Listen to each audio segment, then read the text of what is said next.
जी ma'am. हाँ।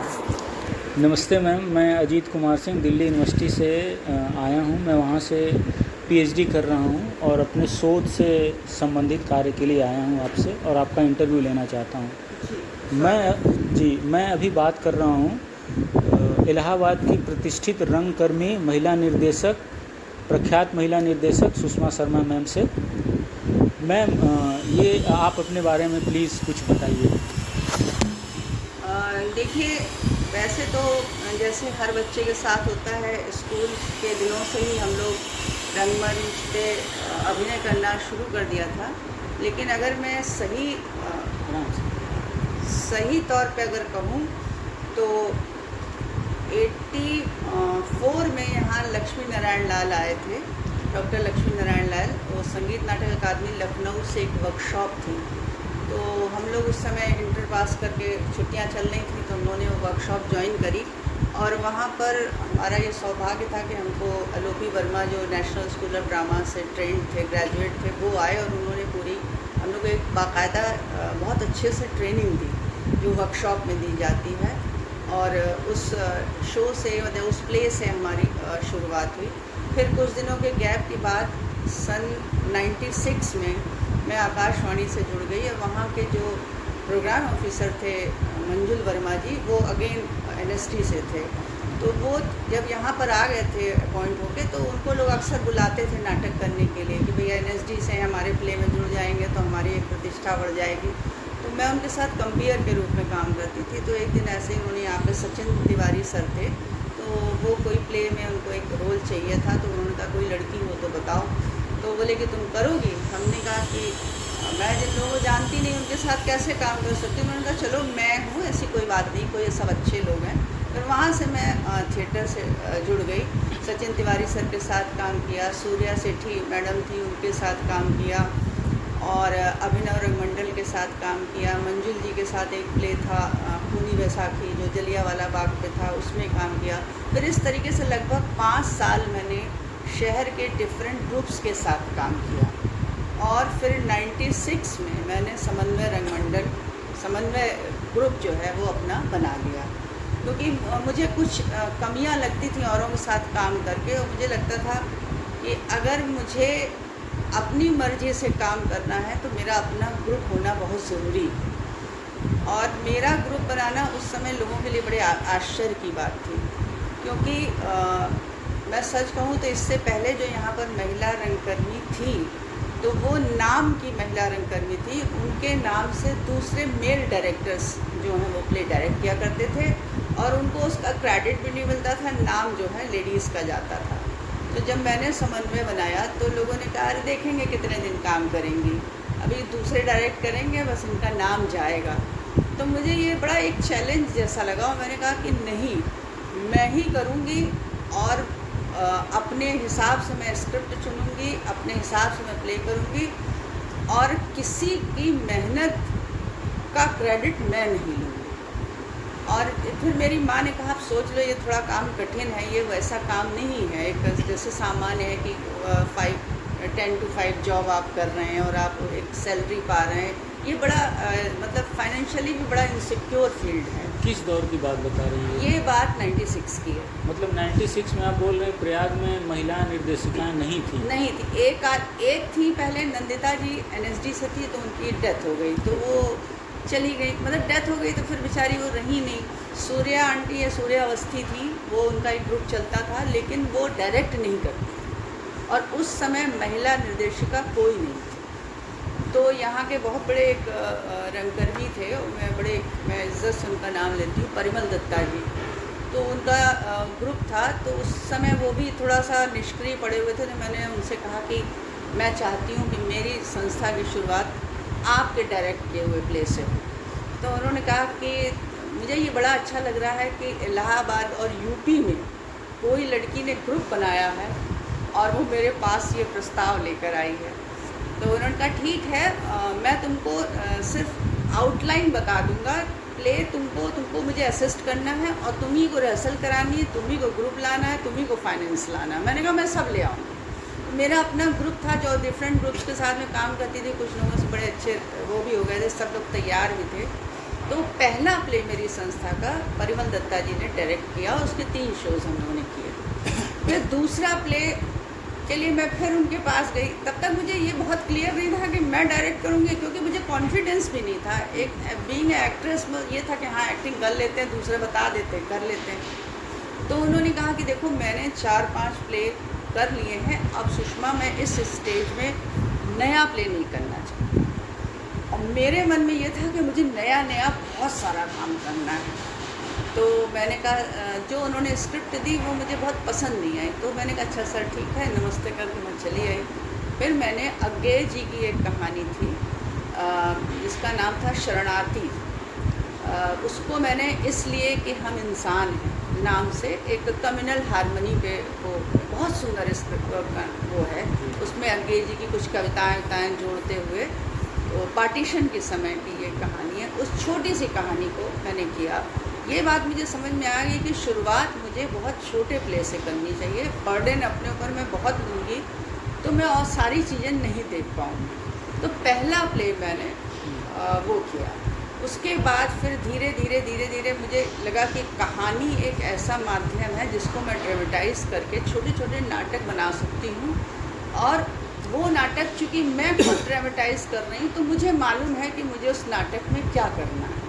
तो इस तरीके से करके मैंने बहुत सारी कहानियाँ उसमें राजा निर्वंशिया था कमलेश्वर जी की, अज्ञेय जी की 3 कहानियाँ थी, मुंशी प्रेमचंद की 3 कहानियाँ थी, उनके संजीव की सागर सीमान थी, और ऐसे इनकी प्रतिभा राय का उपन्यास था पूरा, वो द्रौपदी करके, वो पूरा ड्रामेटाइज़ किया। सारा ऐसे करके मैंने कुछ स्क्रिप्ट्स मैंने नई बना। मैंने कहा मेरा कोई कंट्रीब्यूशन थिएटर में हो ना हो, ये होना चाहिए कि मेरे मरने के बाद 1-2 स्क्रिप्ट ऐसी हो कि लोग कहें हाँ किसी रंगकर्मी ने लिखी, और रंगकर्म को ध्यान में रख के, टेक्निक को ध्यान में रख के लिखना। ये नहीं कि कुछ भी लिख दिया फिर डायरेक्टर अपना सर फोड़ता फिर रहा है कि ये कैसे करें वो कैसे करें। तो वो मैंने एक तो ये काम किया, और धीरे धीरे मैंने बच्चों का थिएटर किया, महिलाओं को केंद्र में रख के सारी जो ज़्यादातर मेरे नाटक हैं वो सब महिलाओं पर हैं, स्त्री विमर्श पर हैं। बल्कि लोग कई बार हंसते भी हैं, कह रहे कभी पुरुषों के लिए भी नाटक कर लिया करिए। तो कुछ नाटक मैंने पुरुषों के लिए भी किए, जैसे शुतुरमुर्ग नाटक है, वो पॉलिटिकल सटायर है, वो मैंने किया। और अभी एक लोग उदासी एब्सर्ड नाटक था, वो किया। ऐसे करके लोग उदासी ये किसका नाटक है? ये उनका है बलवंत, मैं बता दूँगी उनका। वो मैंने किया। ऐसे करके 4-5 प्ले मैंने ऐसे किए जो पुरुषों के लिए थे। एक युग दृष्टा बापू किया जो उनका है अरे वो गांधीवादी कौन है उनका, बापू जिनका प्ले है, नंद किशोर आचार्य का है। उसको मैंने युग दृष्टा बापू के नाम से, वो सोलो था तो मैंने उसको पूरा उसमें कैरेक्टर डाल के से। प्रतिभा राय का उपन्यास द्रौपदी का भी आपने नाटक किया, कृष्णा नाम से। हाँ। और वो 2011 में उसका मंचन में सोलो परफॉर्मेंस जी। चल रहे हैं, आप बोलिए।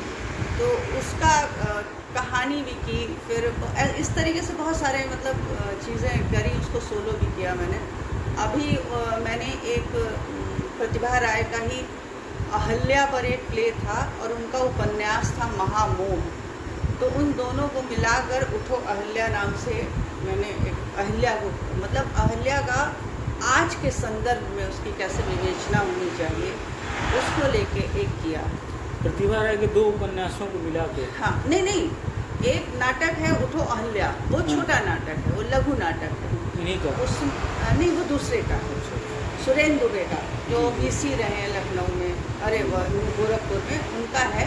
और इनका जो है महामोह उपन्यास, इसकी बड़ी डिटेलिंग में है सारी कि अहल्या की क्या उसकी मानसिकता थी, क्या हुआ। जो जैसे बहुत से लोग उसको बड़ा ग्लोरीफाई कर देते हैं, तो उसमें एक रियल, एक हाड़ मास की औरत क्या सोचती है उन परिस्थितियों में, उसने क्या किया होगा, क्या हुआ होगा, वो मतलब बड़ा रियलिस्टिक ग्राउंड पे वो लिखा गया है।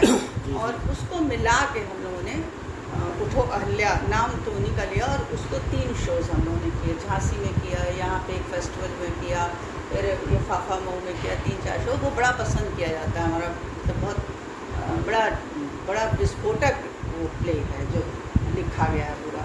उसमें भी मैंने प्रभा खेतान की कुछ कविताएं भी यूज़ की, वो उपन्यास था, ऐसे मतलब मिला के उस विषय में जहाँ जहाँ से हमको मैटर मिला अहल्या पर, वो हम लोगों ने उसको ये किया। अभी नया क्या करने जा रही हैं? नया कौन सा? अभी मैंने इलाहाबाद की 1857 की जो क्रांतिकारी गतिविधियाँ थी उस पे एक नाटक लिखा है, नीम का पेड़। चौक में एक 7 नीम के पेड़ हुआ करते थे, जहाँ पर करीब 284 लोगों को अंग्रेज़ों ने लटका दिया था, क्रांतिकारियों को। वो पेड़ अब एक पेड़ बचा है और वो भी बड़ी मरगिल्ली सी स्थिति में है, उसको बड़ा मुश्किल से बचाया गया है। तो उसका पूरा इतिहास क्या है और पूरा क्रांतिकारी मूवमेंट क्या रहा, पहले दिन क्या हुआ, दूसरे दिन क्या हुआ, तीसरे दिन क्या हुआ, ऐसे पूरा एक एक दिन करके वो मैंने अभी 55 पेज का एक मेरा नाटक है, उसको मतलब खुद से लिखा है कि खुद लिखा है, खुद लिखा है, कहीं से ले के तो फिर हम दूसरे का नाम देंगे ना, जिसका नाम होगा हम अपने नाम से नहीं लिखेंगे। वो तो ऐतिहासिक तथ्य तो हमको लेने ही पड़ते हैं ना कि किस दिन क्या हुआ। तो वो नाटक लिखा है, उसके लिए ग्रांट भी हम लोग को मिल गई है और बस जैसे ही पैसा आता है, क्योंकि बड़ी टीम है वो, कम से कम जब मैंने डबल ट्रिपल कास्टिंग करी है तब 24 लोगों का है उसमें। तो उसको पता नहीं दूसरा शो होगा या नहीं होगा। मेरा मन था कि मैं अपने शहर के लिए कुछ करूं, तो ये मैंने एक अभी इसको पूरा लिखा, नीम का पेड़ करके। लोग उनका नाम बदल दो, ये तो सीरियल आता था। मैंने कहा नहीं, जो नीम का पेड़ है, और हर 15 अगस्त 26 जनवरी को वहाँ पे प्रोग्राम होते हैं, उसको बड़ा मतलब हम लोगों ने बड़ा बचा के रखा। चौक में जाएंगे तो वहाँ भी कोतवाली के पास, चौक कोतवाली के पास, हाँ जो कोतवाली के पास है, वहाँ देखिएगा पतला सा ऐसे नीम का पेड़ ऐसे करके लगा हुआ है, आगे दुकानें पाने हैं, तो वो उस पर है पूरा। एक मैंने शबरी पे प्ले लिखा है, शबरी की प्रतीक्षा। तो जब इसको मैं पहला मतलब इसलिए मैं बता रही हूँ, जो बातें जो लोगों के वो के से होकर मेरे पास आती, वो ये कि जब शबरी की प्रतीक्षा का पहला मंचन होने जा रहा था 2016 में, तो लोगों ने कहा शबरी, आजकल ज़माने में शबरी कौन देखता है। तो मैंने कहा कि आप लोग पहले नाटक देखने आइए और इसको तब समझ में आएगा कि शबरी क्यों। तो शबरी मैंने वहाँ से शुरू किया जहाँ से उसका जन्म हुआ था, और जन्म के बाद जब थोड़ी वो अपने परिवेश से थोड़ी अलग थी। जैसे उसको हिंसा पशुओं से जो लोग मारते थे, जंगली लोग खाते पीते थे, वो उसको अच्छा नहीं लगता था। तो जब उसकी शादी तय होती है तो वो ये देखती है कि मेरी शादी के लिए बहुत सारे पशुओं की बलि दी जाएगी, उनका भोजन बनेगा। तो वो वहाँ से भाग जाती है अपने पिता के घर से और भटकते भटकते जंगल में चली जाती है। जंगल में उसके मन में कहीं किसी ने ये डाल दिया है कि कोई प्रभु है जो अदृश्य शक्ति है और वो इस दुनिया को चलाती है। तो कहती है मुझे प्रभु को ढूंढना है। तो वो वहाँ से निकल के फिर जंगल में जाती है, देखती है कुछ ऋषि मुनि एकदम सुबह सुबह नहाने जा रहे हैं, तो वो झाड़ू से झाड़ वाड़ देती, रास्ता साफ कर देती है। तो एक दिन मतंग ऋषि को लगता है कि कोई है जो हमारी मतलब सेवा कर रहा है। तो कहते हैं छुप के देखो कौन है। तो वो देखते रहे कि छोटी सी लड़की है, वो झाड़ू लगा रही है, तो उससे पूछते हैं। तो वो मतंग ऋषि से कहती है कि मुझे आप मतलब प्रभु का के बारे में बताइए, ज्ञान दीजिए। तो उन्होंने कहा नहीं, तुम वो छोटी जाति की और मैं तुमको ये वैदिक ज्ञान तुम नहीं प्राप्त कर सकती। तो वहाँ पे मतंग ऋषि से उसकी बड़ी लंबी बातचीत होती है। यहाँ पे स्त्री विमर्श ये नहीं, और ये भी है कि शिक्षा सबके लिए है, शिक्षा सबके लिए है।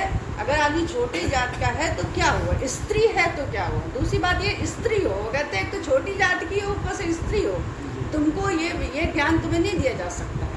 ये तो जो वेद ब्राह्मण या ऊंची जात के लोग हैं उनके लिए है ये। तो वो कहते हैं कि अच्छा ठीक है। फिर बाद में उनको लगता है कि इसके अंदर कुछ है बात लड़की के अंदर जरूर, क्योंकि वो बार बार जो उनका क्वेश्चन आंसर जो चलता है उसको ही लगता है कि ये लड़की कुछ है इसके अंदर, मतलब इस साधारण स्त्री नहीं। कहते ठीक है चलो गौशाला है और तुम वहाँ पे रहना, गाय की सेवा करना, और आते जाते जो तुम मंत्र सुन लो उसको सीख लेना। तो वो कहती है ठीक है, मैं इतनी कृपा की बहुत बड़ी। वो चली जाती, गाँव की बड़ी सेवा करती है, और वहाँ से जब गुजरती है तो जो वेद पाठ होता रहता है उसको वो सुनती है, उसको सीखती है, जानती है। उसके बाद उसकी सेवा से प्रसन्न होकर मतंग ऋषि उससे कहते ठीक है तुम आश्रम में अंदर आ जाओ, पूजा वूजा की तैयारी करवा दिया करो। तो वो पूजा वूजा की तैयारी कराने लगती है। धीरे धीरे क्या होता है कि वो मतंग ऋषि उसकी बड़ी तारीफ़ करने लगते हैं कि बड़ी करुणा है इसके अंदर, बहुत सहनशील है, बड़ा प्रेम है, बड़ा सेवा भाव है। तो जो ऋषि लोग और होते हैं वो दो लोग मतलब मतंग ऋषि के विरोध में खड़े हो जाते हैं। कहते हैं ये स्त्री है इसलिए आप इसकी तारीफ़ कर रहे हैं, और ये तक कह देते हैं कि आपका इस स्त्री से संबंध है। तो वो कहते हैं कि तुम लोग कुछ भी कहो, मेरा मन इसके लिए ऐसा कुछ भी नहीं है, और अगर ऐसी बात है तो मैं इस आश्रम को छोड़ के चला जाता। तो वो कहती नहीं गुरुजी आप मत जाइए, अब मैं जा रही हूँ। तो वो वहाँ से चली जाती, जंगल में रहने लगती है। फिर मतंग ऋषि का जब मरने वाले होते हैं तो उसको आके एक दिन कहते हैं कि देखो प्रभु राम आएंगे ज़रूर, तुमको दर्शन जरूर देंगे, और जो मतलब तुम्हारे लिए बहुत बड़ी उपलब्धि होगी, और उनसे तुम कुछ भी पूछ लेना, कुछ भी मांग लेना। तो कहती ठीक है। मतंग ऋषि मर जाते हैं, वो बेचारी आश्रम में रहते रहते बुढ़ी हो जाती है, और रोज़ कहती है प्रभु राम आएंगे, प्रभु राम। उसको धुन सवार हो जाती है कि नहीं ये मेरे गुरु ने कहा है, तो मुझे इस बात पे विश्वास करना चाहिए। उसके बाद राम आते हैं तो कहते हैं कि उससे शबरी से तो कहती कुछ मुझे ज्ञान दे दीजिए। मतलब एक ट्राइबल लेडी में ज्ञान के प्रति और अनपढ़ लेडी में इतनी जो ललक और इतनी जो प्यास थी, वो उसको देख के वो कहते हैं कि ठीक है मैं तुम्हें नवधा भक्ति के बारे में बताता हूँ। और नवधा भक्ति ये है कि इस संसार में सारे कर्तव्यों को करते हुए कैसे आप ईश्वर की भी सेवा कर सकते हैं। कोई आपको आडंबर करने की ज़रूरत नहीं है, कोई मंदिर जाने की नहीं। अगर आप किसी से आसपास के लोगों के साथ प्रेम से ही रहते हैं, अपना काम करते हुए 2 बार किसी भी प्रभु का नाम ले सकते हैं, तो 9 गुण बताते हैं और कहते हैं शबरी में वो तुम्हारे अंदर सब है, इसलिए तुम अब इस आवागमन के चक्र से मुक्त हो जाओगी। और वो फिर चले जाते हैं राम। और वो जिसको एक योगाग्नि होती है ना कि आप इतना मतलब ध्यान में इतना गहरे बैठते हैं कि आदमी अपना शरीर खुद ही आदमी का जल जाता है। योगाग्नि बहुत बड़ी मतलब वो होती है। तो शबरी जो है तो वो इसको हम लोगों ने झांसी कई जगह किया इसको प्ले को। तो ये लोग ये शबरी का ये पोर्शन लोग नहीं जानते कि कैसे। हाँ ये जो है पूरी कथा मैंने बहुत जगह से पढ़ा के, और फिर राम का तो वो तो एक बहुत सभी लोग जानते हैं शबरी और राम का और बेर वेर। वो मेरा मतलब ये नहीं था, मेरा सिर्फ ये था कि वैदिक शिक्षा या शिक्षा का अधिकार जाति और स्त्री पुरुष के आधार पर नहीं होना चाहिए। शिक्षा का अधिकार सबका है, और इसके लिए शबरी ने कैसे आवाज़ उठाई, ये एक शबरी की प्रतीक्षा नाटक जी ये था। तो पहले इसका स्क्रिप्ट और वीडियो प्रोवाइड हो जाएगा? हाँ इसका तो है। हाँ तो ठीक है, तो एक नाटक ये ले लेते हैं। हाँ। जो आपने चूँकि कथा सुना दी है, हाँ। इस पर कर लेते हैं प्रश्न, और एक जो मीराकांत का जो आपने बताया कंधे हाँ। पे बैठा था साहब, उसका कर लेते हैं। ठीक है ना? जैसा ठीक है ना? अच्छा तो इस पे सवाल मेरे ख्याल से शबरी को करने से अच्छा है कि आप चोला मोर माटी कर लीजिए। वो तो ठीक है, तो फिर relevant। दोनों नाटक कर लेते हैं। पहले वो कर लेते हैं, फिर छोला दोनों हाँ, वो चोला कर- मोर माटी। हाँ तो चोला मोर माटी जो हमारा शरीर जो है नश्वर है, हाँ और ईश्वर ने हम सबको यहाँ पर एक गुण दे के भेजा है। जी। उस गुण को पहचान लेना, उस क्षेत्र में काम करना, उसमें आए विरोधों से लड़ना और विजयी होकर निकलना, ये उस नाटक के मैं मुझे बेसिकली स्त्री विमर्श देखना हाँ है। ये स्त्री विमर्शी है। स्त्री विमर्श हाँ। हाँ तो ठीक है ना। तो पहले कंधे पे बैठा था साफ कर लेते हैं, हाँ। उसके बाद वो हाँ, वाला पूछिए। दोनों। ठीक है ना? अच्छा मैम, कंधे पे बैठा था साहब, जैसा कि आपने बताया कि इसका भी मंचन किया है। हाँ। मैं इसकी कथा वस्तु जानना चाहूँगा, अगर 4-5 मिनट में आप बताने का कष्ट करें तो बड़ा अच्छा रहेगा। ये एक्चुअली मीराकांत जी ने इसमें एक नए एंगल से लोगों को कुछ जानकारी दी है कि कालिदास की मृत्यु कैसे हुई, माँ कवि कालिदास की जी मृत्यु कैसे हुई, क्योंकि उनकी मृत्यु के बारे में पूरा संस्कृत साहित्य हमेशा मौन रहा है। तो उस मौन पर से उन्होंने ये पर्दा उठाया है। तो कहानी इस प्रकार से है कि कालिदास वृद्ध हो जाते हैं, और सिंघल द्वीप के जो नरेश होते हैं जी। वो उनके बहुत अच्छे दोस्त होते हैं। तो वो कहते हैं मैं अपने दोस्त से मिलने जाऊँगा, और ये सरप्राइज़ हमारा रहेगा, कोई बताएगा नहीं। तो जिन राजा के यहाँ वो चंद्रगुप्त के यहाँ थे, तो चंद्रगुप्त उन्हें कुछ दास के साथ सामान वामान नाव वाव सब दे के उनको जहाज से विदा कर देते हैं। और वो रात में एक जगह ढूंढ रहे थे ठहरने के लिए कालिदास। तो वो कहते हैं कि ये तो पूरा शहर में एकदम सन्नाटा है और मैं सवेरे ही अपने दोस्त से मिलने जाऊंगा, तो यहाँ कहाँ ठहरा जाए। और अपने उस जो दास होता है उसको वो कहते हैं कि ये राज मुद्रा उद्रा लेके तुम राजा के यहाँ पहुँच जाना, मैं पहले शहर को घूमूंगा और यहाँ की संस्कृति को मैं जानूंगा, उसके बाद मैं फिर आ जाऊंगा ढूंढते हुए, तो मेरी चिंता मत करना। तो वो कहता ठीक है।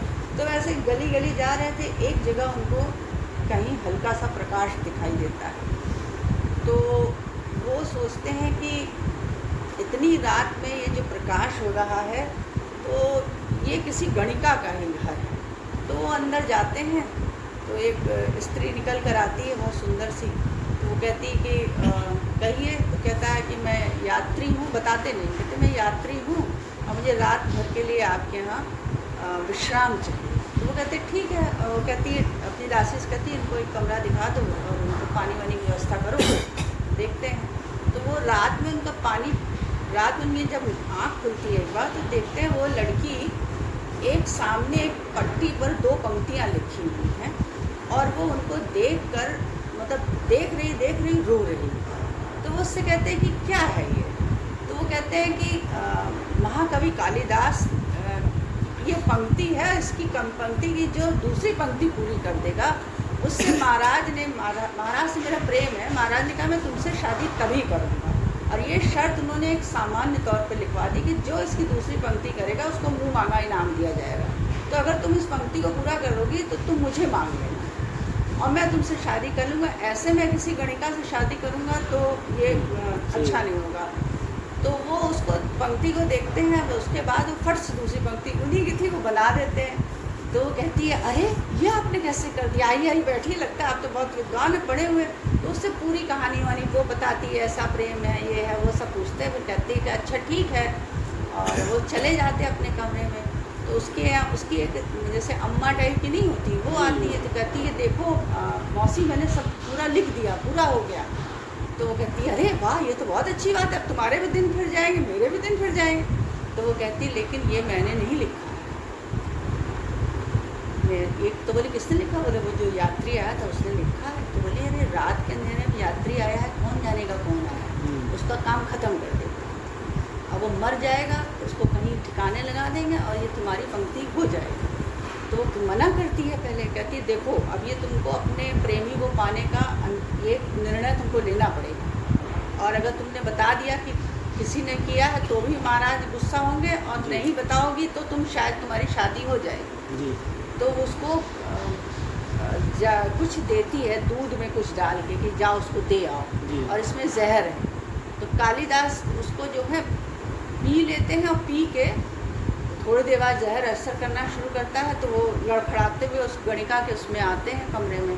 तो वो कहते हैं कि तुमने मुझे जहर दिया है ना।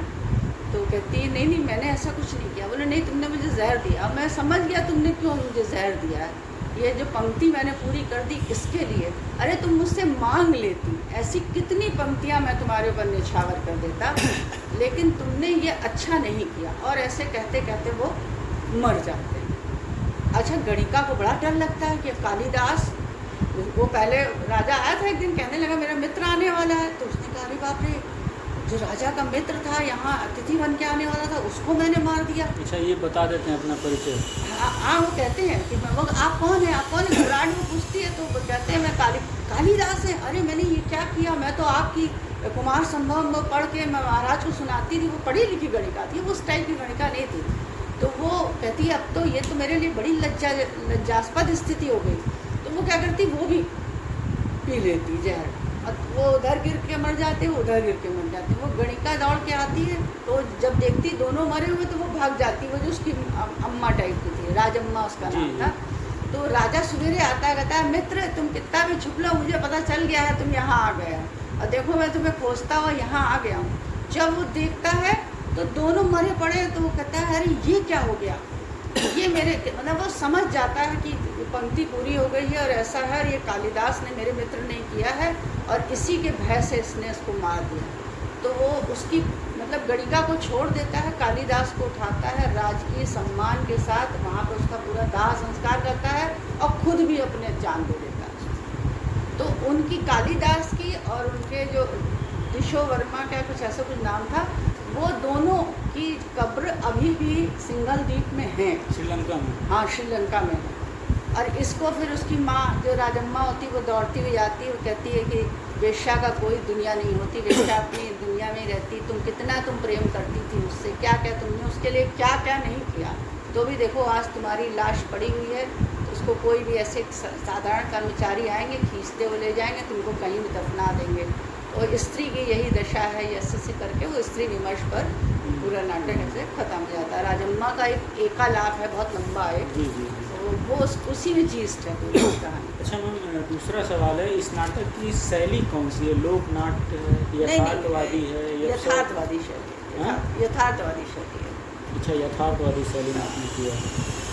हमने यथार्थवादी उसमें, क्योंकि उसमें कोई ऐसा स्कोप नहीं कि लोक शैली में करने को, तो फिर पूरा उसको उसके वर्ष सब करने पड़ेंगे, सब जी, सम्मान।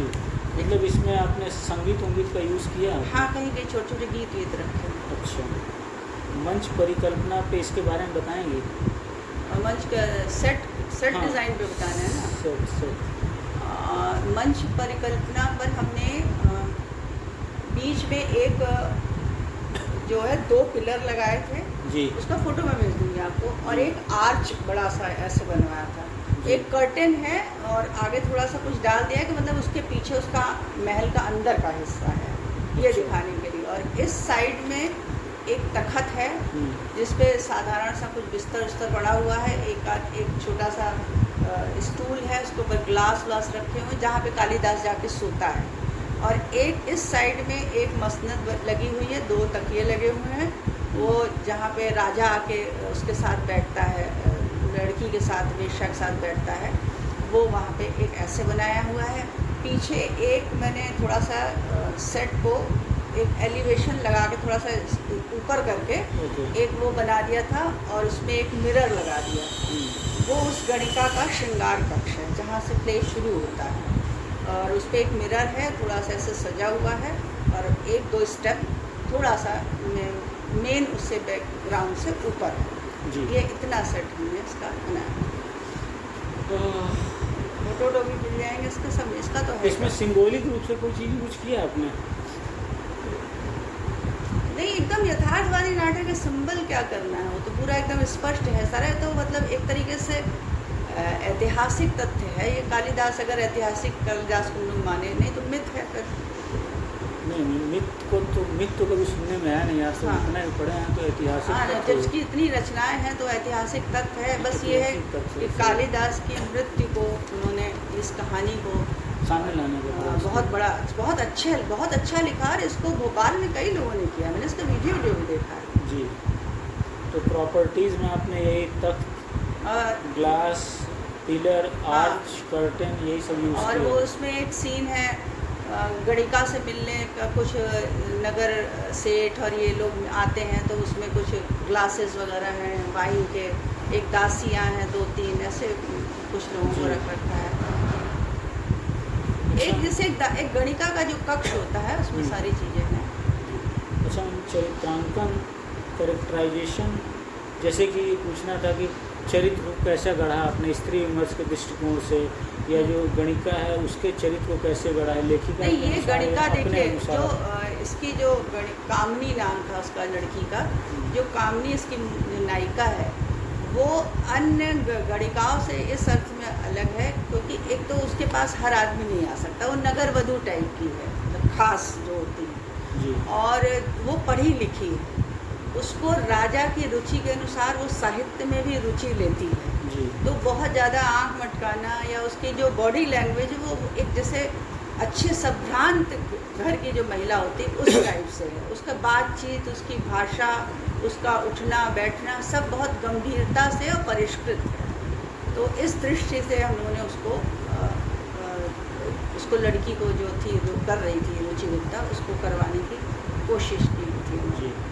श्रृंगार में भी कपड़े भी बहुत सादे मतलब ऐसे नहीं है, बहुत भड़कीले कपड़े नहीं पहने उसने, शालीन कपड़े। हाँ, बनारसी जैसे साड़ी, उसको ऐसे ऐसे मोड़ के और ऐसे ऐसे करके पीछे से ऐसे मोड़ के और वो कंचकी टाइप का जो वो लोग पहनते थे, यहाँ पे ज्वेलरी और माथे पे वो सारी चीज़ें, जी, पूरा जी। वो उस समय का था। रियलिस्टिक किया तो उस समय के हिसाब से जो कॉस्ट्यूम होता था। उस समय के अनुसार से ना। हाँ, ये 7वीं शताब्दी का है ना ये टाइप। साथ में मुझे ध्यान नहीं आ रहा। हाँ नहीं, 7वीं शताब्दी का कंफर्म है मैम? है। कंफर्म है हाँ, साहब? नहीं होगा तो हम बता देंगे कुछ, क्योंकि चंद्रगुप्त 7वीं शताब्दी के ही तो थे। चंद्रगुप्त थे मैम। ये तो चंद्रगुप्त में भी 2 ठो है ना। अच्छा, ये जो ये वो वहाँ वाले हैं, महाकाल वाले, उज्जैन वाले। अच्छा उज्जैन। कालिदास ने उज्जैन वालों का किया। अच्छा मैम, ये थोड़ा मैम कंफर्म कर हाँ, कर लीजिएगा। लीजिएगा। नहीं, आप देख लीजिएगा, ये संस्कृत नाटक में किसी भी यूट्यूब पर डाल के तो पता चल जाएगा। जी मैम। अच्छा, और जो किरदार है राजम्मा का, राजम्मा का कुटिल। जो चरित्र है वो कामनी के बाद वो सबसे इम्पोर्टेंट है। वो बड़ा यथार्थवादी एक चरित्र है, और गणिका है उसकी दृष्टि में भौतिक जो कहना चाहिए कि सामग्री है, पैसा है, पद है, पैसा पद जरूरी है ना। वो उसे अति आवश्यक समझती है, और उसको लगता है कि इंसान का जो सम्मान है सोसाइटी में वो इन्हीं चीज़ों से होता है। उसको साहित्य या प्रेम ऐसी भावनाओं से कोई लेना देना नहीं है। उसके लिए कामनी एक माध्यम है, जिसके माध्यम से वो अपने बुरे दिनों को पलटने की आशा में उसके ऊपर वो पैसा लगा रही है, उसको पाल रही है, और उसको हमेशा उसका ब्रेन वॉश करती रहती है। जी। इस दृष्टि से मतलब कुटिल औरत भी- कुटिल नहीं थी वो, एक्चुअली कुटिल नहीं कहना चाहिए। उस वातावरण में जो सत्य जो उसने जाना था अपने अनुभवों से, कुटिल नहीं थी वो। लड़की का बुरा भी नहीं चाहती थी, लेकिन वो हमेशा उसको ये समझाती रहती थी कि देखो इसमें तुम अपना फ़ायदा निकाल लो, अगर तुम फ़ायदा नहीं निकाल पाओगे तो तुम रह जाओगे। और वास्तव में जब कामनी मर जाती है तो वो रोती भी बहुत, एक माँ की तरह बहुत विलाप करती है, और वो बड़ा करुण सीन है लास्ट में। वो मतलब बहुत अच्छी ही अभिनेत्री उसको कर सकती है, और उसमें वो सारा कहती है कि देखो वेश्या का कोई न शादी होती न प्रेमी होता, कुछ नहीं होता। वो अपनी दुनिया में जी। एक परिधि है, उसमें डायलॉग है, परिधि के उस पार की जो दुनिया है उसमें तुम्हारी कोई जगह नहीं, अपनी दुनिया में है तुम सब कुछ हो। वेश्या की ना कोई दुनिया होती है, और ना ही उसका कोई प्रेमी या पति होता, मतलब विवाह उसके लिए नहीं होता। विवाह का जो सपना वो पालती है, या विवाह के माध्यम से किसी राजा की या किसी की पत्नी होने का सम्मान जो उसको चाहिए होता है, वो उसको नहीं मिलता। राजा को भी ये लगता है, राजा भी उसके प्रेम को नहीं समझ पाता है बाद तक, और बाद में वो उसको छोड़ के और अपने मित्र को लेकर चला जाता है। वो ऐसे उसकी लाश ऐसी पड़ी रहती है। तो ये था। और इसमें कालिदास का चरित्र, हालांकि ये कालिदास को दृष्टि में रख के लिखा गया है, लेकिन ये मुख्यतः जो है स्त्री विमर्श की गाथा ही बन के उभरा है। कालिदास पार्श्व में रहते हैं थोड़ा सा। अच्छा, ये साइड में है कालिदास का हाँ, कैरेक्टर। बहुत छोटा सा उनकी एक सीन है, बस वो एक रात का सीन है, वो उनके साथ है। बल्कि वो राजा जो है, जो दिवोदास जो होता है, वो बाद में हाईलाइट ज़्यादा हो जाता है। मुझे तो इसलिए ये नाटक बहुत अच्छा लगा था। कालिदास के बारे में उन्होंने और भी कुछ नाटक किए थे। हमें अरे कालिदास की मृत्यु ऐसे हुई, मैं तो इसको पढ़ के एकदम सन्न रह गई थी। जी। ये एक मैगजीन में निकली थी बहुत पहले, तो मैंने उस मैगजीन को संभाल कर रखा हुआ था। तो मीरा खान जी से मेरी बहुत बार बात हुई, तो मैंने बताया, तो कहने लगी सुषमा तुम कर रही हो, अच्छी बात है। और अच्छा मैम, चरित्रों के संवाद के बारे में क्या बताना चाहेंगे? चरित्रों के संवाद कैसे गढ़े हैं आपने? स्वरूप क्या, किस प्रकार का है? नहीं, ये देखिए, भाषा उनकी ये जो भाषा है वो शुद्ध हिंदी है या संस्कृत निष्ठ हिंदी है। संवाद संस्कृत निष्ठ हिंदी है, क्योंकि जिस वर्ग से कहानी डील कर रही है, भाषा उसी तरह की होनी भी चाहिए। वहाँ पे आदमी बहुत हल्की या छिछली भाषा नहीं यूज़ कर सकता, या बहुत नीचे घर का आदमी, क्योंकि देखिए कामनी की भाषा अलग है, कालिदास की भाषा एक लेवल है, दिवोदास की भाषा अलग है, उसकी जो अम्मा राजम्मा बनी है उसकी भाषा थोड़ी सी हल्की है। मतलब ये लिख दूँ कि हर पात्रों की भाषा उनके चरित्र के अनुकूल जी। और मैम काल के अनुसार, पात्रों के अनुसार, समय काल जो समय के हाँ। अनुसार, अच्छा, उनके किरदार के अनुसार है ना? हाँ, किरदार मेन तो चरित्र के और किस वर्ग से वो किरदार और को वर्ग के का अनुसार। प्रतिनिधित्व कर रहे हैं, उसके हिसाब से वो भाषा है। अच्छा मैम, संगीत का प्रयोग? संगीत तो हमने देखिए दो तो हमने गाने इसमें एक गाना मैंने खुद लिखा था और एक कोई और इसी दो जो छोटी छोटी थी। दो गाने वो का प्रयोग एक किया। चरित्र मैंने खुद बढ़ाया था, उसमें एक दासी थी, वो वाइन लेकर आती थी। तो लेकिन मुझे लगा कि ये दासी आती है, इसको लोग छेड़ते हैं, ये करते हैं, जैसे शराबी लोग आते हैं, अरे इससे अच्छी तो यही है, तुम्हारी मालकिन नहीं आ रही तब तक इसी से काम चल, उस प्रकार की कुछ भी भाषा भी है जो लोग करते हैं अक्सर नशे में। तो मैं सोचती हूँ ये लड़की जब कामनी को देखती होगी तो इसके मन में ये आता होगा कि मैं कामनी की जगह होती तो मेरा भाग्य दूसरा होता, मेरी तो कोई स्थिति नहीं है, मैं तो सिंपल एक नौकरानी हूँ। तो वो एक रात में एक सीन मैंने रखा है, वो जो आर्च बना है उसमें वो ऐसे टिका के और कुछ ऐसा मैंने ये गीत लिखा था कि जैसे वो जिस गांव से आई थी जहाँ अपने माँ बाप हैं उनको वो अकेले में याद कर रही है, उस पीड़ा को जो घर से वो छूट गया है, वो उसमें स्क्रिप्ट में कहीं नहीं था। वो बड़ा अच्छा लगा कि वो कामनी है, वो सोच रही है कि क्या श्लोक पूरा करना है और वो उस गाने को मतलब बैकग्राउंड में वो धीरे धीरे रिकॉर्ड किया था हमने गाना, वो चल रहा है। तो वो उस लड़की का चरित्र बाद में भी मैंने दिखाया कि जब कामनी मर जाती है, नाटक में नहीं था कि वो लड़की दौड़ते हुए आती है और पिलर के पास ऐसे खड़े होकर स्तब्ध हो जाती है और फिर वहाँ पर फेड आउट हो जाता है जी।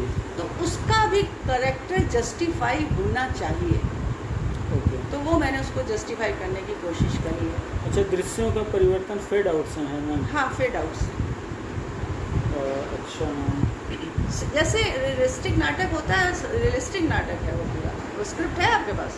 हाँ मैम, मेरे पास पूरे 35, 36, 40 नाटक हैं जिनको मैंने पढ़ा है, पढ़ के आया हूँ उनको। हाँ। लेकिन क्योंकि आपसे भी जानना ज़रूरी है, हाँ, नहीं, हाँ, किया सबका है, अपना अपना। इसलिए। नहीं, देखिए मेरे साथ ये है कि मैं जैसे कोई बहुत अच्छी स्क्रिप्ट है, ज़्यादा हिलाने डुलाने लायक एकदम नहीं, एकदम टाइट बढ़िया, जैसे सुरेंद्र वर्मा लिखते हैं तो बहुत अच्छा हाँ। लिखते हैं, मीरा कांत लिखती हैं, आप इनकी स्क्रिप्ट इधर उधर नहीं कर सकते हैं। लेकिन मैं जब एक निर्देशक की दृष्टि से सोचती हूँ तो बहुत से करैक्टर के साथ मुझे ऐसा लगता है जैसे इसको उपेक्षित कर दिया गया, इसकी तरफ कम ध्यान दिया गया, इसकी भी एक साइकोलॉजी होगी।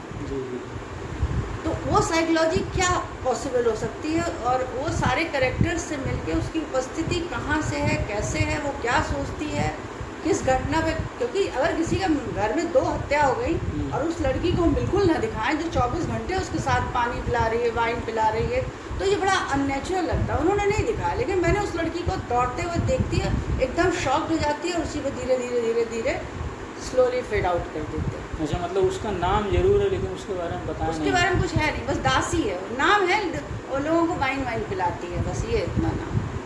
तो इस तरीके से जो छोटे कैरेक्टर्स होते हैं खास तौर से थोड़ा सा कभी कभी मैं उस पर अपना एक नहीं मैम, वही तो नया है ना, नया पैन तो यही है जो आप ला रही हैं। जी, तो यही डेवलपमेंट तो दिखाना है कि आदमी। मैंने उसको, मुझे लगा कि मुझे करना चाहिए और मैं अपने नाटक में मतलब इस तरह के जो प्रयोग कह लीजिए, कुछ कह लीजिए, एक्सपेरिमेंट वो करने के लिए मुझे अच्छा लगता है। अच्छा मैम, ये संगीत का क्या नेपथ्य से आपने यूज किया है कि कैसे किया संगीत? नहीं, ये रिकॉर्डेड था और नेपथ्य से लैपटॉप से पूरा चल रहा था। रिकॉर्डेड म्यूजिक नेपथ्य से? हाँ, ना मैम, नेपथ्य से। और जैसे श्लोक जो था, तो जो हमारे एक्टर कर रहे थे वो श्लोक तो बहुत अच्छा, श्लोक मंच पे ही था सीधे ऐसे पट्टी में ऐसे बना लिखा हुआ था। अच्छा, श्लोक पट्टी पे लिखा हुआ था, लेकिन वो कालिदास को भी पढ़ना था और लड़की को भी पढ़ना था, या राजा जो बना था उसको भी पढ़ना था, लेकिन इन तीनों की संस्कृत बहुत अच्छी नहीं थी। तो फिर मैंने एक ने तो पढ़ लिया, फिर मैंने वो रिकॉर्ड करवा लिया कालिदास की जो आवाज़ में, वो एक संस्कृत के प्रोफेसर साहब है, उनसे वो मैंने रिकॉर्ड करवा लिया और कालिदास को ऐसे बैक कर दिया उसका ऑडियंस की तरफ से और ऐसे फेस कर दिया जैसे वही पढ़ रहा। जी। अच्छा मैम, ये प्रकाश परिकल्पना के बारे में बताइए। संदर्भ के अनुकूल है, भाव के अनुकूल है, चरित्र उभारने के लिए, घटना के अनुसार है या कुछ और है? प्रकाश तकनीकी में आपने क्या एक्सपेरिमेंट किया? जो प्रकाश होता है वो भी एक चरित्र होता है। अच्छा। तो नाटक में मेरे लिए एक चरित्र ही होता है और उसकी प्रेजेंस महसूस होनी चाहिए ऑडियंस को। केवल लाइट जला दी बुझा दी वो लाइट करना नहीं है। तो कहीं जैसे है कि जोन में जैसे डिवाइड कर दिया हम लोगों ने, तो कहीं क्रॉस से कोई खास मूड हम लोग को करना है जैसे उदासी का, तो क्रॉस लाइट से उसको हम लोग उभारने की कोशिश खास करते हैं। मूड को क्रॉस लाइट से उभारते हैं ना। जैसे उदासी का होता है ना, तो ये क्या होता है, यहाँ से लाइट ज़्यादा पड़ती है, ये फेस कट जाता है। तो अगर आदमी ऐसे बैठा हुआ है तो बड़ा इंटेंस भाव आता है उसके चेहरे मतलब क्रॉस लाइट में बस इतना पे। दिखता ये है। साइड से जो लाइट आती है, अच्छा। आप उसको ले सकते हैं। जी मैम। और जैसे रात का लाइट अलग हो गई है, ब्लू लाइट है, दिन की लाइट अंबर लाइट मिला के और पिंक लाइट मिला के बना दी गई है जी। जोन के हिसाब से। और जैसे रात है, रात का बहुत लंबा सीन है, कालिदास की हत्या वाला सीन वो बहुत लंबा सीन है। रात के सीन के लिए कौन सा इस्तेमाल? उसमें हम लोगों ने ब्लू लाइट की थी और पीछे एलईडी ली थी। एक मिनट, हाँ। Blue light. हाँ, ब्लू लाइट मतलब फिल्टर जो लगा के ब्लू लाइट करते हैं, ब्लू लाइट फिल्टर लगा के। और पीछे से एलईडी ली थी, 6 एलईडी यूज़ की थी। एलईडी क्यों ली थी मैम? एलईडी से पूरा ऐसा में जैसे जो कर्टन रहता है या साइक्लोरमा जो रहता है, अगर वो एलईडी से उस पर कलर आ जाता है ना, तो वो काला काला भूत जैसा कर्टन नहीं दिखता है, वो एक हमारे कमरे का ही एक हिस्सा दिखता है। जैसे रात है तो पूरा ब्लू है, हाँ। उसमें हल्का सा पिंक जोड़ दिया, हाँ। या हल्की सी येलो लाइट मिला दी, तो ऐसा हो जाएगा जैसे दिया जल रहा है, दिए की जो लाइट होती है। और जो पर्दे के पीछे आप वाइट कलर का 5-6 आपने वो जला दिया, क्या बोलते हैं? लाइट पीछे नहीं, ये समझ लीजिए स्टेज है, हाँ, हैं? हाँ। इधर ऑडियंस बैठी है, हाँ। पीछे जो एक बड़ा सा दृश्य पटल जिसको बोलते हैं साइक्लोरमा, उसके ऊपर हम लोग लाइट लगा रहे थे, एलईडी लाइट जो। अच्छा, ऊपर। हाँ, वो क्रम से लगी होती है, वो 6-7 जितनी भी लगानी हो। एलईडी को आप किसी भी उसमें कलर भी आप दे सकते हैं। एलईडी में तो आप जानते हैं सतरंगी कलर रहता है, तो वो सब फिक्स रहता है कि 2 नंबर पे ये आएगा, 3 नंबर पे ये आएगा। पूरा घुमा दीजिए तो सारे कलर मिल जाएंगे, तो उससे मूड बनाने में आसानी रहती है। मूड बनाने में? अच्छा। हाँ, मूड को उभारने में, जो मतलब प्ले का भी मूड और कला उसका चरित्र का भी मूड। किस लाइट का प्रयोग है? है किसका प्रयोग मूड उभारने में? एलईडी का।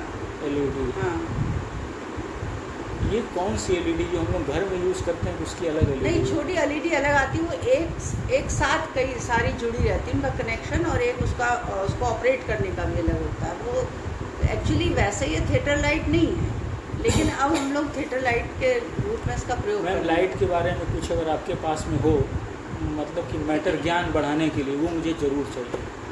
आप प्रवीण जी से मांगिएगा, प्रवीण सर वो से। टेक्निकल चीज़ों में प्रवीण जी तेज है। जी मैम। हाँ, तो उनसे ले- प्रकाश में इतना है कि कुछ और किया था आपने? बस यही था, जोन थे 2-3, मतलब जैसे 3-4 जोन बना लिए। जैसे एक जहाँ उसकी 1 2 3 एक सेंटर जोन था, और 1 2 3 4 जोन थे, और बाकी जनरल लाइट थी, क्रॉस लाइट थी, स्पॉट लाइट थी। एक मिनट, स्पॉट लाइट, हाँ, क्रॉस लाइट, एलईडी तो आपने लिख ही लिया है, एलईडी लाइट, और टॉप लाइट। Top light. हाँ, कुछ ऊपर से लाइट दी थी। मतलब इनको अगर गूगल में डालेंगे तो इनका सब दिख exact- जाएगा, सब सब मिल बता- जाता है। टॉप लाइट एक प्ले में बहुत सारी लाइट यूज़ होती है, किसी एक लाइट से आप नहीं कर सकते, है ना। जिग जैग लाइट होती है, जैसे मरने वाला सीन था तो उसमें जो है जिसको डिस्को लाइट या जिग जैग लाइट कहते हैं, वो भी होता है ना, थोड़ा सा इंटेंस करने के लिए सीन को इंटेंस हाँ, करने के लिए। मतलब उसको तीव्रता लाने के लिए उसको थोड़ा सा जिग जैग लाइट, जैसे कोई मर रहा है, जी रहा है, लड़ाई झगड़ा हो रहा है, चक्कू मार रहे हैं ना, उस तरह का। वैसे तो नाट्यशास्त्र के अनुसार ये सब चीज़ें वर्जित है मंच पे, जी। चक्कू मारना, ब्लड मतलब थूकना, ये कुछ भी ऐसे बहुत सारी चीज़ें हैं। जी। लेकिन जिग जैग लाइट इसमें काफ़ी हेल्प करता है, क्योंकि जिग जैग लाइट में बहुत स्पष्ट नहीं दिखता, टक टक टक टक टक टक टक टक वो ऐसे ऐसे होता रहता, तब तक मारा मुड़ा और लेट गया, फिर लाइट जल गई, आ गया सीधे। ये है। जी। तो हम लोग थोड़ा सा मतलब अपनी चीज़ों को बेहतर बनाने के लिए थोड़ा सा रिमिक्स करते हैं, लाइट के साथ करना पड़ता है। यही एक्सपेरिमेंटेशन है, जैसे विकास कैसे होता हाँ। है। जैसे कि आप देख लीजिए, पहली पीढ़ी का कंप्यूटर था, हाँ, वो सिर्फ बल्ब का यूज़ होता था, बहुत बड़ा था, हाँ। फिर छोटा हुआ, फिर अलग अलग चीज़ें यूज़ हो, फिर अब तो इसमें पूरी दुनिया है। अब तो पूरी दुनिया तो ये डेवलपमेंट है ना। हाँ, तो आप लोग जो डेवलपमेंट नया एक्सपेरिमेंटेशन कर रहे हैं, इससे नई नई चीज़ें डेवलप हो रही हैं। हाँ। तो यही सब दिखाना है मुझे, इसीलिए इतना गहराई से पूछ रहा हूँ। नहीं नहीं, बिल्कुल पूछिए आप, जो हम बता पाएंगे ज़रूर बताएं, नहीं बता पाएंगे तो फिर हम कह देंगे ये हमने नहीं मालूम, जी। ईमानदारी से। हाँ। अच्छा मैम, इस प्ले के बारे में आप इस प्ले को कैसे वर्तमान संदर्भ में कैसे देखते हो? स्त्री सशक्तिकरण या स्त्री विमर्श इसमें आपको कहीं दिखाई हाँ देता है? बिल्कुल, स्त्री विमर्श पर ही आधारित है वो, जो उसमें राजम्मा और कामनी दोनों का चरित्र स्त्री विमर्श को ध्यान में रख के ही कहा गया। और उसमें ये है कि कामनी जैसे वो बहुत एक कहना चाहिए बड़ी इमोशनल है, वो भावुक है और बहुत प्रैक्टिकल नहीं है, दुनियादार नहीं है जी और राजम्मा जो है वो केवल दुनियादार है, जी यथार्थवादी। लेकिन जो जीवन का सच है वो इन दोनों के बीच में ओके ये। और एक स्त्री को अपने जीवन का कोई भी निर्णय लेते समय उसका यथार्थ पे उसे जरूर दृष्टि रखनी चाहिए। जी सही बात है। हाँ, केवल प्रेम से ही पेट नहीं भरता ना। जी। कहाँ बेचारी का क्या अंत हो गया, जबकि उसके लोग उसकी एक नज़र पाने के लिए लोग पागल रहते थे, और कहाँ वो एकदम कुत्ते बिल्ली की तरह अपने घर में मरी पड़ी है, कोई देखने वाला नहीं। अब आप ये जो नाटक है ना, इस पे पुरुषवादी नज़रिया एकदम अलग होगा, एक बात बोल रहे हैं, और स्त्री का एकदम दूसरा नज़रिया होगा। सही बोल रही हैं? स्त्री ने लिखा है, स्त्री ने किया है सही बात है। तभी तो सपोर्ट एक दूसरे का मिलता है। वो कहती है कि तुम जितना उससे चीज़ों को कर, जैसे मैंने उत्तर प्रश्नम जिनका किया था, संस्कृत में किया था मैंने, तो वो उनको पूरे फोटोग्राफ्स वगैरह सब मैंने भेजे थे। कहने लगी कि सुषमा नाटक होने का यही फ़ायदा है कि बहुत सारी जो चीज़ें राइटर लिखता नहीं है वो डायरेक्टर पकड़ के उसको कर देता है। जी मैम, वही सब चीज़ें तो देख रहा हूँ हाँ, मैं। तो नाटक होना लिखने के साथ साथ सबसे ज़रूरी नाटक का मंच पर होना और बार बार होना। समझ लीजिए कोई भी नाटक अच्छा तब बन पाता है जब उसके कम से कम 6-7 शो हो जाते हैं। हम लोग खुद अपना करके भी हम लोग दोबारा देखते तो लगता है कि अब करेंगे तो इसको ऐसे करें। तो बार बार मंचन होना भी जरूरी जी है। मैम। आपका टाइम रहता है नहीं, 2 प्ले करना है ना, फिर इसके बाद एक मैम है, बोली है कि मैम के पास हो जाएगा तो फिर मेरे को फ़ोन करिएगा, फिर जाना मैम। आज ही यहीं पे? नहीं, यहाँ कहाँ उनका घर है पता पूछना नहीं। पड़ेगा। हाँ, कौन सी प्रयाग मैम? में रितंबरा मैम है क्या कोई? रितंद्रा के पास जा रहे हैं, अरे वो हाँ। मेरी जूनियर है। अच्छा, तो आपको तो एड्रेस पता ही होगा हाँ, उनको तो। वो रहती है वहाँ कीटगंज में। हैं? कीटगंज में। कीटगंज यहाँ से कितना, आधे घंटे में पहुँच जाएंगे? हाँ, कैसे है, बाइक से कि कैसे? अब तो हम तो यहाँ पे बाइक से रिक्शा से? नहीं, आप हाँ, टेम्पो से जाइएगा, टेम्पो से। टेम्पो से जाइएगा जल्दी पहुँच जाएगा। ठीक है मैम, अगर यहाँ से 6:30 बजे भी ख़त्म होता है, आप 7 बजे स्टेशन की तरफ से निकल जाइएगा, वहाँ से आप सीधे जल्दी पहुँच जाएंगे। नहीं मैम, वो भी बहुत ज़रूरी काम है। आप काफ़ी इम्पोर्टेंट नाटक किए हैं तो पहले ये लेना बहुत ज़रूरी है। पहले जो मिल रहा सबसे ज़रूरी वो ले लें, आगे का क्या पता। आप मुझे कभी भी मेरे व्हाट्सएप पे मैसेज करिए, कुछ भी चाहिए होगा मेरे पास होगा, मैं आपको व्हाट्सएप पे भेज दूँगी। जी आप निश्चिंत रहिए, जी। क्योंकि मुझे अच्छा लगता है मतलब जो काम। आपने पहली हैं जो इस नाटककार को उठाई है 4 स्टेट में, पहली महिला। किसी ने छुआ तक नहीं, नाम तक नहीं जानते। बताइए, मुझे तो ताजुब इस बात का होगा कि इतनी मीरा बड़ी। गान को 2 बार मोहन राकेश अवार्ड मिला है, बताइए। बताइए। नेपथ्य राग अभी हम लोग हाँ। कर रहे हैं उनका, जी अब मैं नेपथ्य राग को हिंदी में भी करूँगी, वो भी स्त्री विमर्श पर ही है। जी, बहुत खतरनाक नाटक है मैम, हम तो हाँ। सारा पढ़े हैं, बहुत अच्छा है। वो अभी असल में संस्कृत में अनुवाद हो रहा है, हमारे साथ पूरी एक संस्कृत की टीम है, जी। वो सब प्रोफेसर लेवल के लोग हैं उसमें। जी, तो वो उन्हीं से, और उनको हर बार वो हम उनको नाटक देते हैं, वो उसका अनुवाद करते हैं, उसके बाद वो संस्कृत संस्थान में भेज देते हैं, उनको पुरस्कार मिल जाता है। अब रह जाते हैं हम।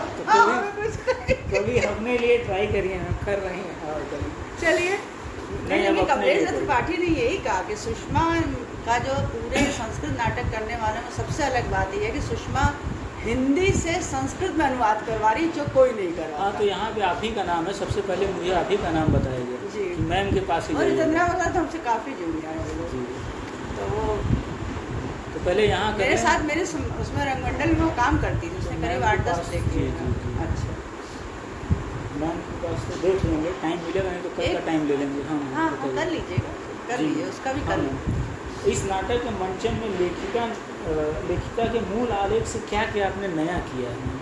वही जो एक दासी वाला जो चरित्र था उसको मैंने थोड़ा सा एक अलग मतलब एक अर्थ देने की कोशिश करी। से नया। अच्छा, सेविका जो है, हाँ, सेविका को नए रूप में प्रस्तुत किया है ना। नहीं उसकी वो उस पूरे परिवेश में वो क्या सोचती है। तो हम लिखें क्या पहले ये ये लिखी ना, वो जो सेविका है वो उसको नाटककार ने ज़्यादा संवाद नहीं दिए जी, और उसकी उपस्थिति कई बार सिर्फ आवागमन तक है, आई गई है ना। लेकिन उसमें उसके चरित्र में उसके परिवेश से जुड़ा एक करुण गीत, जैसे वाला गाना था ना, क्या अब के बरस मेरे भैया को बाबुल, हाँ। सावन में देव बुलाए। तो उसी भाव पर मुझे लगा कि एक लड़की कहीं से इसको पकड़ के ले आए होंगे, इस धंधे में डाल दिया है। वो ना घर है, ना माँ है, ना बाप है, वो सेवा करती रहती है इन लोगों की, लेना एक ना देना दो, उसको अपमान भी झेलना पड़ता है। तो वो कुछ तो वो भी इंसान सोचता ही होगा ना। तो वो क्या सोचती है। तो आपने दिखाया, लेकिन मैंने उसको क्या लिखूंगा, एक मतलब उसके जो मन में विचार संभवतः चल रहे होंगे, उसको कुछ छोटे छोटे दृश्यों से, मन में चलने वाले संभावित विचारों हाँ, को, संभावित विचारों को कुछ छोटे छोटे दृश्यों से जी मंचित करने की कोशिश की। काफ़ी दिन हो गए, 17 में किया था। बाकी जो कुछ किया, एक आध गीत भी था, वो मैं आपको भेज दूँगी, कहीं लिखा होगा स्क्रिप्ट में। अब जो 2 नाटक में लेके जाऊंगा मैम, इसका मुझे सब कुछ चाहिए, क्योंकि मुझे रिसर्च में मेंशन करना है, बहुत ज़रूरी है। मुझे एक किसी कागज़ पे, इस पे ये हमारा लेटर पैड, इस पे लिख दीजिएगा आपको क्या क्या चाहिए होगा, तो बाद में लिख दीजिएगा। अभी आप सवाल पूछ लीजिए, हम चाय बनाते तब तक आप इसमें लिख दीजिएगा। तो ठीक क्या है? करूँ, पॉज करूँ मैम? नहीं, चलिए, आपको क्या पूछना है? मैम अभी तो पूछना है, काफ़ी सवाल हैं।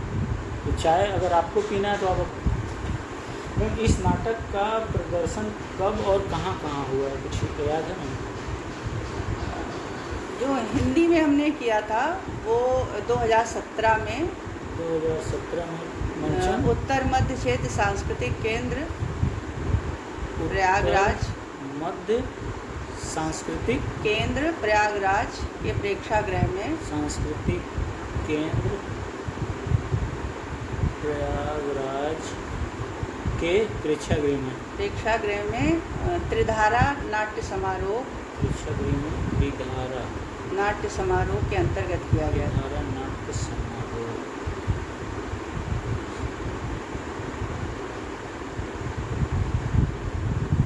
और इसका जो संस्कृत में हम लोगों ने किया था वो 2013 में किया था, कालिदास नाट्य अकादमी।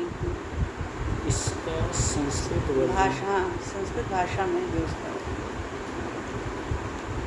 मंचन कालिदास नाट्य समारोह, उसका भी मैं आपको बुकलेट दे दूँगी। में संस्कृत नाट्य समारोह वहाँ एक होता है, कालिदास संस्कृत नाट्य समारोह। हाँ, संस्कृत नाट्य समारोह में 2013 में। मैम संस्कृत में कराने वाला अभी तक मेरे को आप ही इकलौते मिली बस। जी मैम, अगला नहीं, सवाल। वो तो मैं जानती हूँ कि संस्कृत नाटक कराना बड़ा मुश्किल है। मुश्किल है। संस्कृत वाले भी नहीं कर पाते, पता है। नाटक करना एक अलग बात है, जी। भाषा जानना एक अलग बात है।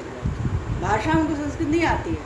मैं तो जी। साइंस में हूँ और इंग्लिश में मैंने एमए किया, लेकिन मुझे नाटक समझ में आता है कि ये नाटक कैसे किया जाए, ये क्या कहना चाहता है, और किससे कैसे डायलॉग बोलवाना हाँ, करवाना। वो सब हमारे साथ 1-2 लोग हेल्पर भी रहते हैं, वो लोग करवा जी। देते। भाषा वाषा की शुद्धता वो लोग। अभी सवाल देख रहे हैं। हाँ, जल्दी जल्दी फटाफट जी। पूछ लीजिए। इस क्षेत्र में यानी कि प्रयाग में रंगमंच की स्थिति आपके अनुसार कैसी है? शुरू में जब हम लोग आए थे सन 83 वगैरह में, जब तो उस समय कुछ ग्रुप्स थे और वो अपने लेवल पे अपने संसाधनों से जिस तरीके का मंचन कर सकते थे कर रहे थे। कुछ लोग अच्छा भी काम करते थे उसमें, जैसे परिमल दत्ता जी थे, स्वर्गीय परिमल दत्ता जी, स्वर्गीय सचिन तिवारी सर, और मित्तल जी थे, एक नंदू ठाकुर थे। ये सब लोग जो थे वो सतव्रत सिन्हा थे, डॉक्टर सतव्रत सिन्हा थे, शत्रु क्या? डॉक्टर सत्यव्रत सिन्हा। अच्छा। बहुत बड़ा नाम है भाई तो रंगमंच का, बहुत बड़े। सत्यव्रत सिन्हा। ना लक्ष्मी कांत वर्मा जी थे, ये सब लोग, वो सब लोग जिंदा थे मेरे सामने, मैंने उनको देखा। उसके बाद मैम? उसके बाद जब सांस्कृतिक केंद्र में सन 2000 से वहाँ पे एक निर्देशक आए और उन्होंने ये डिसाइड किया कि हमें अपने नाटकों को बाहर भेजना है और इनको अनुदान भी दिलवाना है। इन दो चीज़ों से नाटकों की स्थितियों में एक मिनट,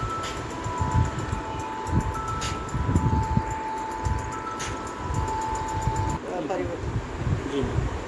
2000 के बाद से यहाँ के नाटकों की स्थिति में बहुत फर्क आया और आलेख के स्तर पर, पैसे, आर्थिक स्थिति पर और लोगों के जो कहते हैं ग्लोबलाइजेशन जो हुआ, उससे जो लोगों का बाहर से कनेक्शन होना शुरू हुआ। तो बाहर नाटक कैसे होते हैं, हमें किस लेवल पर जाना है, हमें अपना स्टैंडर्ड कैसे बढ़ाना है, क्या प्रोडक्शन की क्वालिटी होनी है, ये सारी चीज़ों का धीरे धीरे 10 साल में बहुत ज़्यादा परिवर्तन आ गया। तो अब हम लोग के पास ना आलेख का रोना है कि आलेख नहीं है, ना हमारे पास पैसे का रोना है। सांस्कृतिक केंद्र है, वहाँ हम लोग प्ले कर लेते हैं, लेकिन ये लगता है कि कुछ वेन्यू नाटकों के होने के लिए और होने चाहिए, कम से कम 2-3 वेन्यू की कमी है अभी, ये हम मानते हैं। और टेक्निकली यहाँ पर हम लोग थोड़ा सा वीक हैं, क्योंकि यहाँ पे लाइट का और सेट डिज़ाइन का ये सब एक्सपीरियंस बहुत नहीं है लोगों के पास। हम लोग खुद अपना सजेस्टिव सा एक सेट बना लेते हैं या फिर किसी को बाहर से बुलाते हैं, उससे बनवाते हैं। और लाइट वाइट के लिए अगर हमको बहुत अच्छा प्ले करना होता है तो हम दिल्ली से या लखनऊ से लोगों को, लाइट डिज़ाइन करने वालों को बुला लेते हैं, तो लाइट डिज़ाइन करवा लेते हैं, लेकिन वो हर बार हम नहीं कर सकते। हमें अपने यहाँ के जो स्थानीय संसाधन हैं, हमें उन्हीं से काम करना होता है। कुछ लोग हैं अच्छा काम करते, जैसे यहाँ सुजाय घोषाल है, वो लाइट पे अच्छा क्रिएटिव काम है उनका। कुछ नए लड़के भी तैयार हो रहे हैं, वो भी करते हैं। तो अब वो सब ज़रूरत से कहते हैं ना, आवश्यकता आविष्कार की जननी है, वो उससे निकल रही है चीज़ें। तो लेकिन ठीक है, इलाहाबाद में ऐसा प्ले हो रहा है, 4-5 लोग ऐसा कर रहे हैं कि वो लोग बाहर भी जाते हैं और भारंगा मारंगम सब जगह जाते हैं, उनका सिलेक्शन होता है और उनका नाम भी है। तो मुझे लगता है कि पहले से स्थिति बहुत सुधरी है और स्त्रियों की भागीदारी भी बढ़ी है। एक मिनट में मैं ये बोल रहा था, ये तो आपने यहाँ की स्थिति बता दी, और वो पूरे उत्तर प्रदेश के बारे में कुछ आपकी राय है कि पूरे उत्तर प्रदेश में रंगमंच की स्थिति कैसी है? जैसे हर शहर में 2 या 3 लोग, एक आदमी ऐसे, यही आदमी ऐसा है जो राष्ट्रीय स्तर का काम कर रहा है। कहने को ग्रुप बहुत हैं, ग्रांट बहुत लोग ले रहे हैं, लेकिन बड़ा दुख की बात है कि बहुत से लोग इसमें बड़ा घालमेल करते हैं, खा जाते हैं, इधर उधर कर देते हैं, बस उनको पैसे से मतलब होता है। उनको रंगमंच के लिए वो ज़रा भी सिंसियर नहीं, वही पुरानी स्क्रिप्ट बार बार, जिसमें दिमाग ना लगाना पड़े, जिसमें आर्टिस्ट कम हो, जिसमें पैसा ना खर्च हो, इस टाइप के लोग प्ले कराते रहते हैं।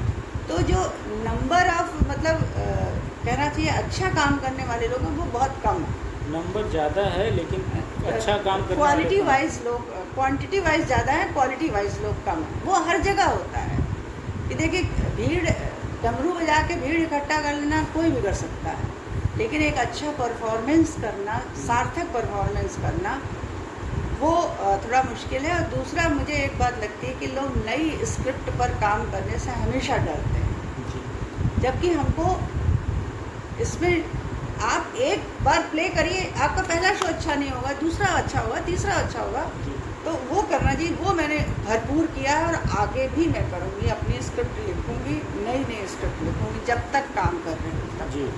अच्छा मैम, ये पुरुष निर्देशकों द्वारा इस क्षेत्र में, इस रंगमंच में विकास में कोई क्या भूमिका आप देखती हैं? कोई भूमिका, कोई भूमिका। पुरुष रंगमंच, पुरुष अपने आप को सिर्फ आगे बढ़ाता है।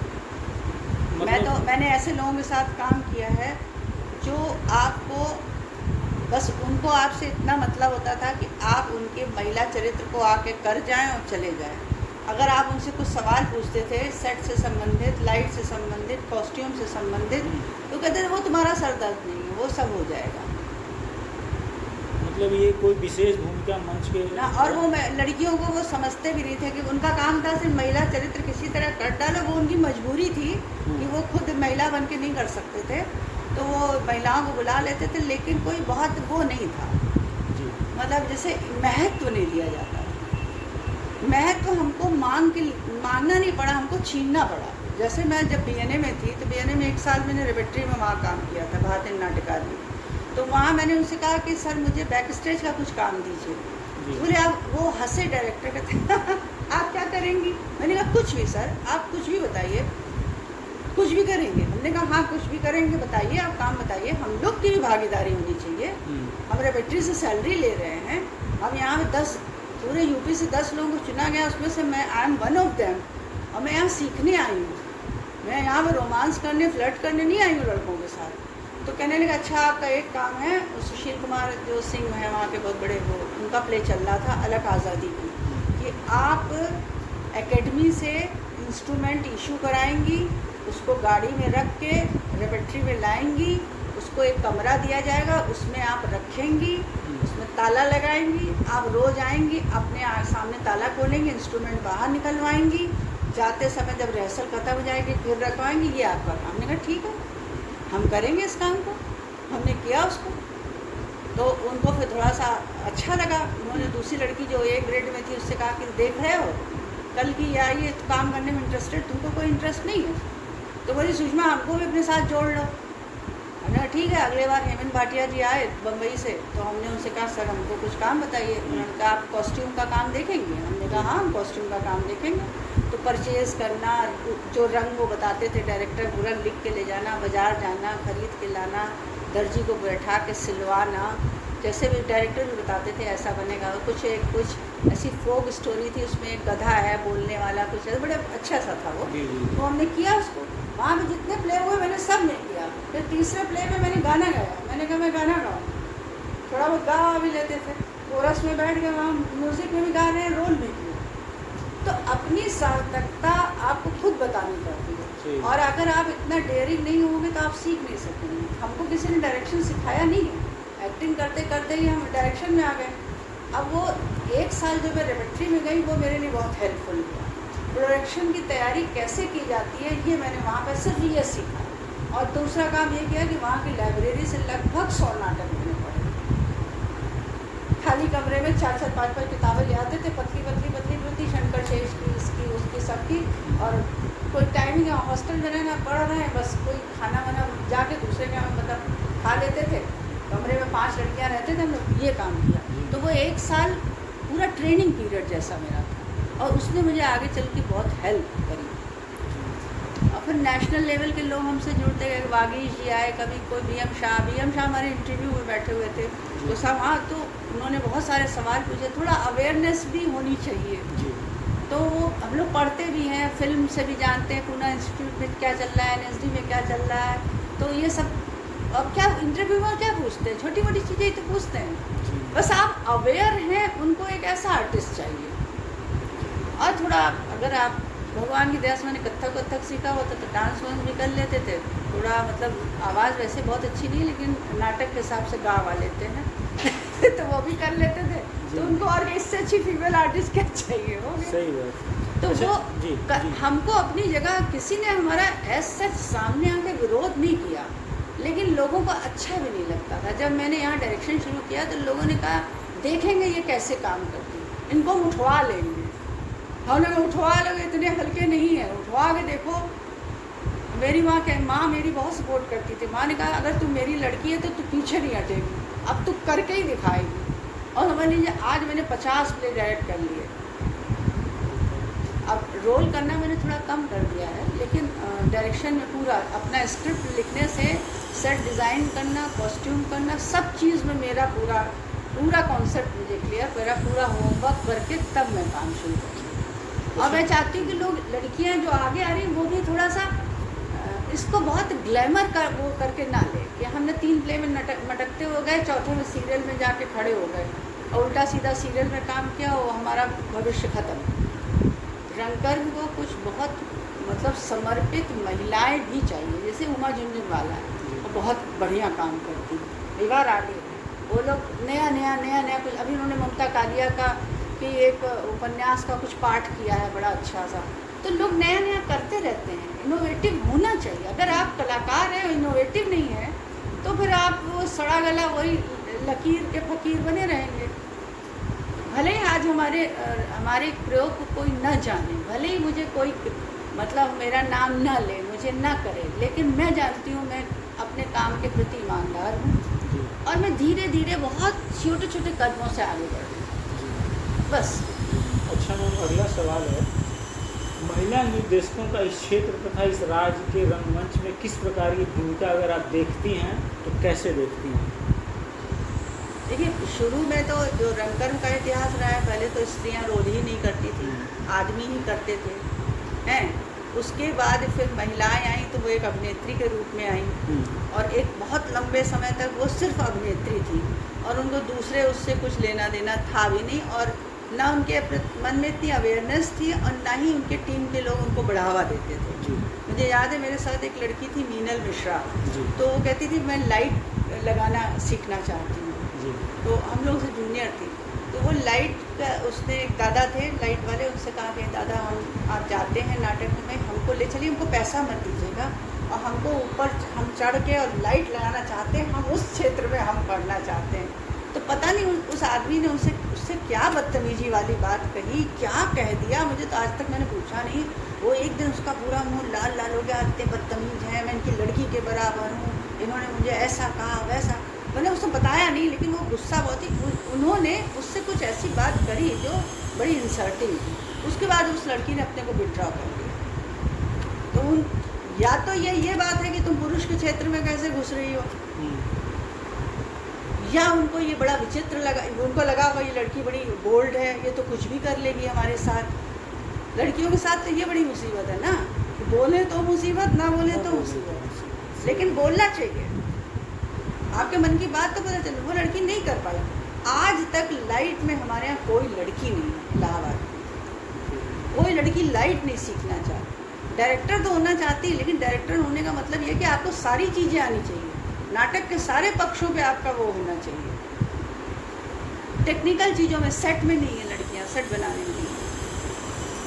सेट बनाने में भी नहीं, सेट बनाने में तो बहुत, पूरे इंडिया में भी बहुत कम लोग औरतें हैं सेट बनाने में। लाइट में तो 2-3 लड़कियां हैं, ये स्वाति दुबे भी लाइट में थी और कॉस्ट्यूम में जैसे वो डॉली आलूवालिया थी, और एक ये जो गोविंद सिंह यादव की जो वाइफ है प्रीति मिश्रा, वो भी लाइट में है, वो लाइट करती है वो भी। तो ऐसे कुछ हैं, लेकिन ये है कि 2 चीज़ों में बिल्कुल लड़की, कॉस्ट्यूम में है लड़कियाँ, कॉस्ट्यूम कर लेती हैं। म्यूज़िक में तो अपने यहाँ की लड़कियों को फोल्डर बनवा के और वो लैपटॉप दे देती हूँ, कहती हूँ म्यूज़िक ऑपरेट करो, रिहर्सल में रोज़ बैठो, भले फाइनली करो ना करो, लेकिन तुमको ये काम आना चाहिए कि अचानक से कोई अगर नहीं आ रहा है तो तुम करो। 2 लड़कियों को, मैंने एक लड़की को संस्कृत नाटक में म्यूज़िक कराया और जबकि उसका संस्कृत सब कोई लेना दे रहा थे, उसको बस मैंने दृश्य दिखा दिए थे कि इसके बाद तुमको ये म्यूज़िक बजाना। उसने लैपटॉप से अभी पिछले साल नवंबर में हम लोगों ने प्रतिमा नाटकम का 5वां शो किया। मतलब वो आप साउंड आप लोग वो इकट्ठा कर लेते हैं, डाउनलोड कर लेते हैं, फिर उसको बजाना, उसका फोल्डर बना लेते हैं, उसकी क्यू कर लेते हैं उसको, और उसके बाद उसके नीचे जो डायलॉग होता है उसका क्यू वर्ड लिख देते हैं, एक लाइन 4 शब्द, इसके बाद या इसके बाद ऐसा होगा, तो जब राम वनवास जा रहे होंगे, लोग रो रहे होंगे तो ये म्यूज़िक बजेगा। तो वो रोज़ देखते देखते याद हो जाता है, सिस्टमेटिक। हाँ, वो फिर उसके बाद वो लड़की ने बहुत छोटी लड़की से पूरा म्यूज़िक ऑपरेट किया। हमने कोई ज़रूरी है लड़कों की मोनोपोली है क्या कि लड़के ही करेंगे, तुम लोग भी करो, तुम लोग भी वही गेहूँ खाते हो जो वो लोग गेहूँ खाते हैं, तो वो करा लड़कियों ने। तो मतलब महिला निर्देशकों की भूमिका आप है यहाँ के रंगमंच नहीं, अब धीरे धीरे बन रही है, लेकिन मैं अगर कहूँगी तो आपको बहुत बड़ी छोटे मतलब बड़ी बात नहीं कर रही मैं, लेकिन फ़िलहाल अपने रहते रहते मैंने देखा लगातार एक मैं ही हूँ जो लगातार काम कर रही हूँ। उसके बाद मैं समझ रहा हूँ, हाँ, वो मुझे बड़ा दुख लगता। कुछ लोगों ने मेरे कंपटीशन में लड़कियों को खड़ा किया, कि सुषमा की मोनोपोली खत्म करनी है। हमने करो भाई, मेरा तो स्वागत है, आओ ढेर सारी आओ। तो वो एक आध पीछे से पुरुषों ने किया उनका, एक आध प्लेट डायरेक्टरेट हुआ, फिर वो टाटा फिस हो गया, कोई नौकरी करने चला गया, कोई शादी करने चला गया, यही सब चल रहा है। मतलब आप ही एक दो तीन लोग हैं बस? हाँ अभी बस, तो थोड़ा सा रितंद्रा कर रही है, अभी शुरू किया रितंद्रा ने तो, और हम हैं और एक्ट्रेस हैं कुछ। पहले एक आध बार पूजा भाभी थी, उन्होंने शायद एक आध प्ले किया, लेकिन उनको भी लोगों ने सपोर्ट किया। वही है, लड़के सपोर्ट करते हैं, महिलाओं का नाम जाता है, ये बड़ा अपमानजनक स्थिति। मत करो, कुछ मत करो, दूसरे के नाम पे, दूसरे की बैसाखी पे मत चलो, खराब करो ना, 2 प्ले खराब कर लो। हाँ, खराब कर रहे तभी तो सीखेंगे। उसमें आप देखिए, मेरा एक प्ले था सागर सीमा, बहुत अच्छा प्ले था मेरा। तो वो मंजुल जी थे, यहाँ पे NSD पास आउट थे, वो टीवी सीरियल वगैरह में उन्होंने काम किया। तो उसने कहा सुषमा मेरा नाम डाल दो इसमें और मैं तुम्हारा भारंगम में करा दूँगा। मैंने कहा ना, मैं अपनी क्रिएटिविटी नहीं दूँगी किसी, अच्छा है बुरा है छोटा है, लेकिन नाम जाएगा तो मेरा नाम जाएगा, वही मेन मैटर करता है। अब वो मैं विशाखापट्टनम तक करके आई वो प्ले। हमारी पकी पकाई चीज़ आप अपनी प्लेट में रख के खुद अपने नाम से खा लेंगे। तो पहले महिलाएं पुरुषों का शोषण कर रही थी, अब पुरुष शोषण की परंपरा नहीं खत्म होती इधर से या उधर से। मैंने कहा नहीं सर, मैं इलाहाबाद में ज़िंदगी भर रह जाऊंगी, मैं कहीं नहीं जाऊंगी, लेकिन मैं अपने शर्तों पर रंगमंच करूँगी बस। अच्छा मैम, एक्ट्रेस लड़कियां आ रही हैं इस फिल्म में? हाँ आती हैं, मेरे साथ तो कुछ लड़कियां वो 7 साल से लगातार काम कर रही हैं। आ रही हैं? हाँ। और ज़्यादा की कम है मैम? नहीं, काफ़ी मिल जाती लड़की, काफ़ी मात्रा में। देखिए मैं तो बीइंग ए फीमेल डायरेक्टर, मुझे तो खूब लड़कियां मिल जाती, और मेरे साथ बड़ा उन लोगों का लगाव भी हो जाता है, काम भी अच्छे से करती हैं। मतलब रंगमंच में लड़कियां हाँ आ रही हैं। और दूसरी बात, लड़कियां पहले से अधिक कॉन्फिडेंट हैं और अवेयर हैं चीज़ों के प्रति। अगर आप उनको कोई भी काम सौंप दीजिए तो वो कभी घबराती नहीं है। ये बात तो मैंने नई जनरेशन में देखी है। वो कंप्यूटर सबको देखिए चलाना आता है जी, और कहीं भी कोई भी काम करिए, काम तुम्हें करना है कर लेंगे मैम। तो जो कॉन्फिडेंस हम लोग में शुरू में नहीं था जी, वो कॉन्फिडेंस इस पीढ़ी में। और लड़के नालायक हैं। लड़कों को तो बस उनको रोल दे दो, वो स्टेज को ऐसे ऐसे करें और उसके बाद चले जाएं। बहुत कम लड़के ऐसे होते हैं जो बैक स्टेज में इंटरेस्ट लेते हैं, और नाटक सीखेगा वही जो बैक स्टेज काम में। उसके बिना तो कोई नहीं सीख सकता। आपको सुई से लेकर और पहाड़ तक की जानकारी होनी चाहिए। वो अगर आगे जाना है तब भी, मैं भले फिल्म में जाना है तब भी कोई तभी पूछेगा जब आपको सब कुछ आता वो है। पूरा वो आपका कॉन्फिडेंस उसी से आता है कि आपने कितना जाना। सही बात। मैं ममता कालिया का नाम आपने सुना होगा, बहुत बड़ा नाम। हाँ, ममता कालिया हमारे यहाँ आई तो एक बार तो कहने लगी कि मैंने उनको बुलाया था बोलने के लिए, लेक्चर देने। बोले कि थिएटर ही एक ऐसी जगह, बहुत अच्छी बात बोली जो शायद कोई थिएटर का आदमी भी नहीं बोलेगा, कहते थिएटर ही एक ऐसा फील्ड है जहाँ एक फटी हुई बनियान को भी प्रॉपर्टी कहते हैं। जी सही बात। हमको ये बात इतनी अच्छी लगी। अभी ममता जी से फ़ोन में बात होती रहती है। ममता मैम यहाँ रहती हैं? कहाँ? दिल्ली में आती है, इलाहाबाद उनका शहर है ना, तो बीच में आती है। और महिला निर्देशकों के आने से नाट्य वस्तु में क्या परिवर्तन आया? देखिए, एक तो मुझे लगता है कि जो नाटकों की जो कथानक है या थीम जो है, वो जो एक जैसे स्त्री विमर्श से संबंधित या महिलाओं से संबंधित जो थीम है, उसको जिस सेंसिटिविटी से एक महिला कर सकती है, वो शायद पुरुष का देखने का दृष्टिकोण दूसरा हो जाए, ये मैं मानती हूँ। और एक महिलाओं में मुझे लगता है काम लेने की जो स्किल होती है वो भी ज़्यादा होती है। वो मैया मुन्ना बच्चा करके ऐसा करके और काम निकाल लेती है, और पूरी टीम को बांध के रखना और एक फैमिली जैसा वातावरण देना। जैसे हम लोग हैं, हमारे यहाँ जैसे गेट टुगेदर वगैरह होती है, ऐसा कुछ होता है, तो मैं अपने आर्टिस्टों के लिए खुद पकाती हूँ कुछ, तो उनको बड़ा अच्छा लगता है। ये बड़ा मतलब बीइंग एट होम जैसा उनको लगता है। या वो बीमार हैं, उनको दवा दे देना है। जैसे कुछ होता है ना, थोड़ा सा औरतें कुछ चीज़ों को लेकर सेंसिटिव ज़्यादा होती है, उनको समझ में आ जाता है। किसी के मूड ख़राब है, किसी को फैमिली प्रॉब्लम है, तो हम लोग जो हैंडल करते हैं वो थोड़ा सा हम लोगों का अलग हो जाता है। और पुरुष एक पुरुष से करेगा थोड़ा रूट, हो गया। रूड रहता है ना, एक ईगो कह लीजिए, कुछ कह लीजिए, वो एक मतलब बराबर लेवल पे या बहुत इंटीमेट नहीं हो पाते हैं। औरतें पुरुषों से भी, स्त्रियों से भी जल्दी इंटीमेट हो जाती हैं। और टीम को मैंने उषा गांगुली जी को भी देखा था, प्रेम का, उनके ग्रुप में सारी महिलाएं और सब एज की, छोटी से लेके बुढ़ी तक। और काशी नामा जब वो करने आई तो जब सारी महिलाओं ने खड़े होके झांझ वो सब बजाना शुरू किया, पूरा ऐसे रोंगटे खड़े हो गए। और पुरुष एक था उनके ग्रुप में, एक है दो बस। तो ऐसा नहीं है, महिलाएं अपना, लेकिन थोड़ा सा महिलाओं पे एक लोग ये इल्ज़ाम लगाते हैं कि वो स्त्री विषयक नाटकों को ही लेती हैं।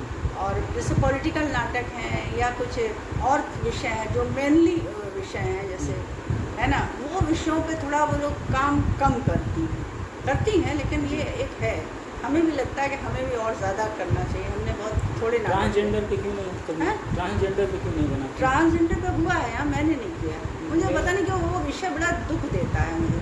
नहीं, उस पर करेंगे तो थोड़ा एक अलग सा आपका फिर लगेगा कि आपने सारे पे कर लिया है। हाँ, सभी वो विषय रह गया है। क्योंकि मैंने बहुत पढ़ा, इस पर मेरी एक्सपर्टाइज है, पहली पीएचडी इसी के लिए तैयारी कर रहा था। लेकिन तो कोई मेरे पास बहुत नाटक अच्छी भी हैं, कहानी। हाँ, कोई अच्छी स्क्रिप्ट हो तब। मैं पायल खरिया, मैं पायल सच्ची घटना पे आधारित है, लखनऊ की हैं। अच्छा। किन्नर गुरु हैं। मैं हाँ। पायल, उनके पिता जब मार के फांसी पे टांग दिए थे, माँ ने बचाया था और लगाई थी। उसके बाद इतना भागी है, इतनी फिल्म स्टोरी आपको लगेगी ना, इतनी अच्छी कहानी है। मैं पढ़ा था तो आंसू आ रहे थे मेरे। कितनी पढ़ा, एकदम ओरिजिनल सच्चाई पे है ना, इसलिए मैं बोलूँगा मैं पायल पे आप ज़रूर करिए। तो आपको अवार्ड मिलेगा या कुछ ना कुछ ज़रूर होगा, इतना अच्छी कहानी है। भेजिए फिर। ठीक है, मैं पायल। लोग क्या होता है ना, ट्रांसजेंडर में भी लोग कुछ चीज़ों को स्पाइसी बना कर। मैं इसका जितना लिटरेचर है, जितना डेप्थ में आप साइकोलॉजी फिजिकल समझना चाहेंगे सब बता दें, क्योंकि मेरी जेंडर स्टडीज़ पे पकड़ बहुत अच्छी है। ठीक है ना, चाहे वुमेन डिस्कोर्स की बात करिए, ट्रांसजेंडर की बात करिए, मतलब लेस्बियन, गे, सेक्स, सब पे मतलब मैंने पीएचडी के लिए पढ़ा है और पिछले 7-8 साल से लगातार पढ़ रहा हूँ। इंटरनेशनल लिटरेचर से लेके इंडियन लिटरेचर सब पढ़ा है। अगर और आप इस पे ज़रूर करिए, मैं पायल, ये आप रख लीजिए, इतनी अच्छी जी। मैम यूट्यूब पे मिल जाएगा। हाँ, यूट्यूब पे मिलना चाहिए आपको, उस पर मिलेगा, अमेजन पे किताब मिल जाएगी। अच्छा। हाँ, नहीं तो मेरे को बस याद दिला दीजिएगा, मैं भिजवा दूँगा ऑनलाइन, यही हो सकता है। नहीं, आपको मैं पेटीएम से पैसा तो दे दूँगा। पैसा क्या है, 100-150 के लिए मैं पैसा। अरे तो क्या हो गया, 100-150 भी क्यों?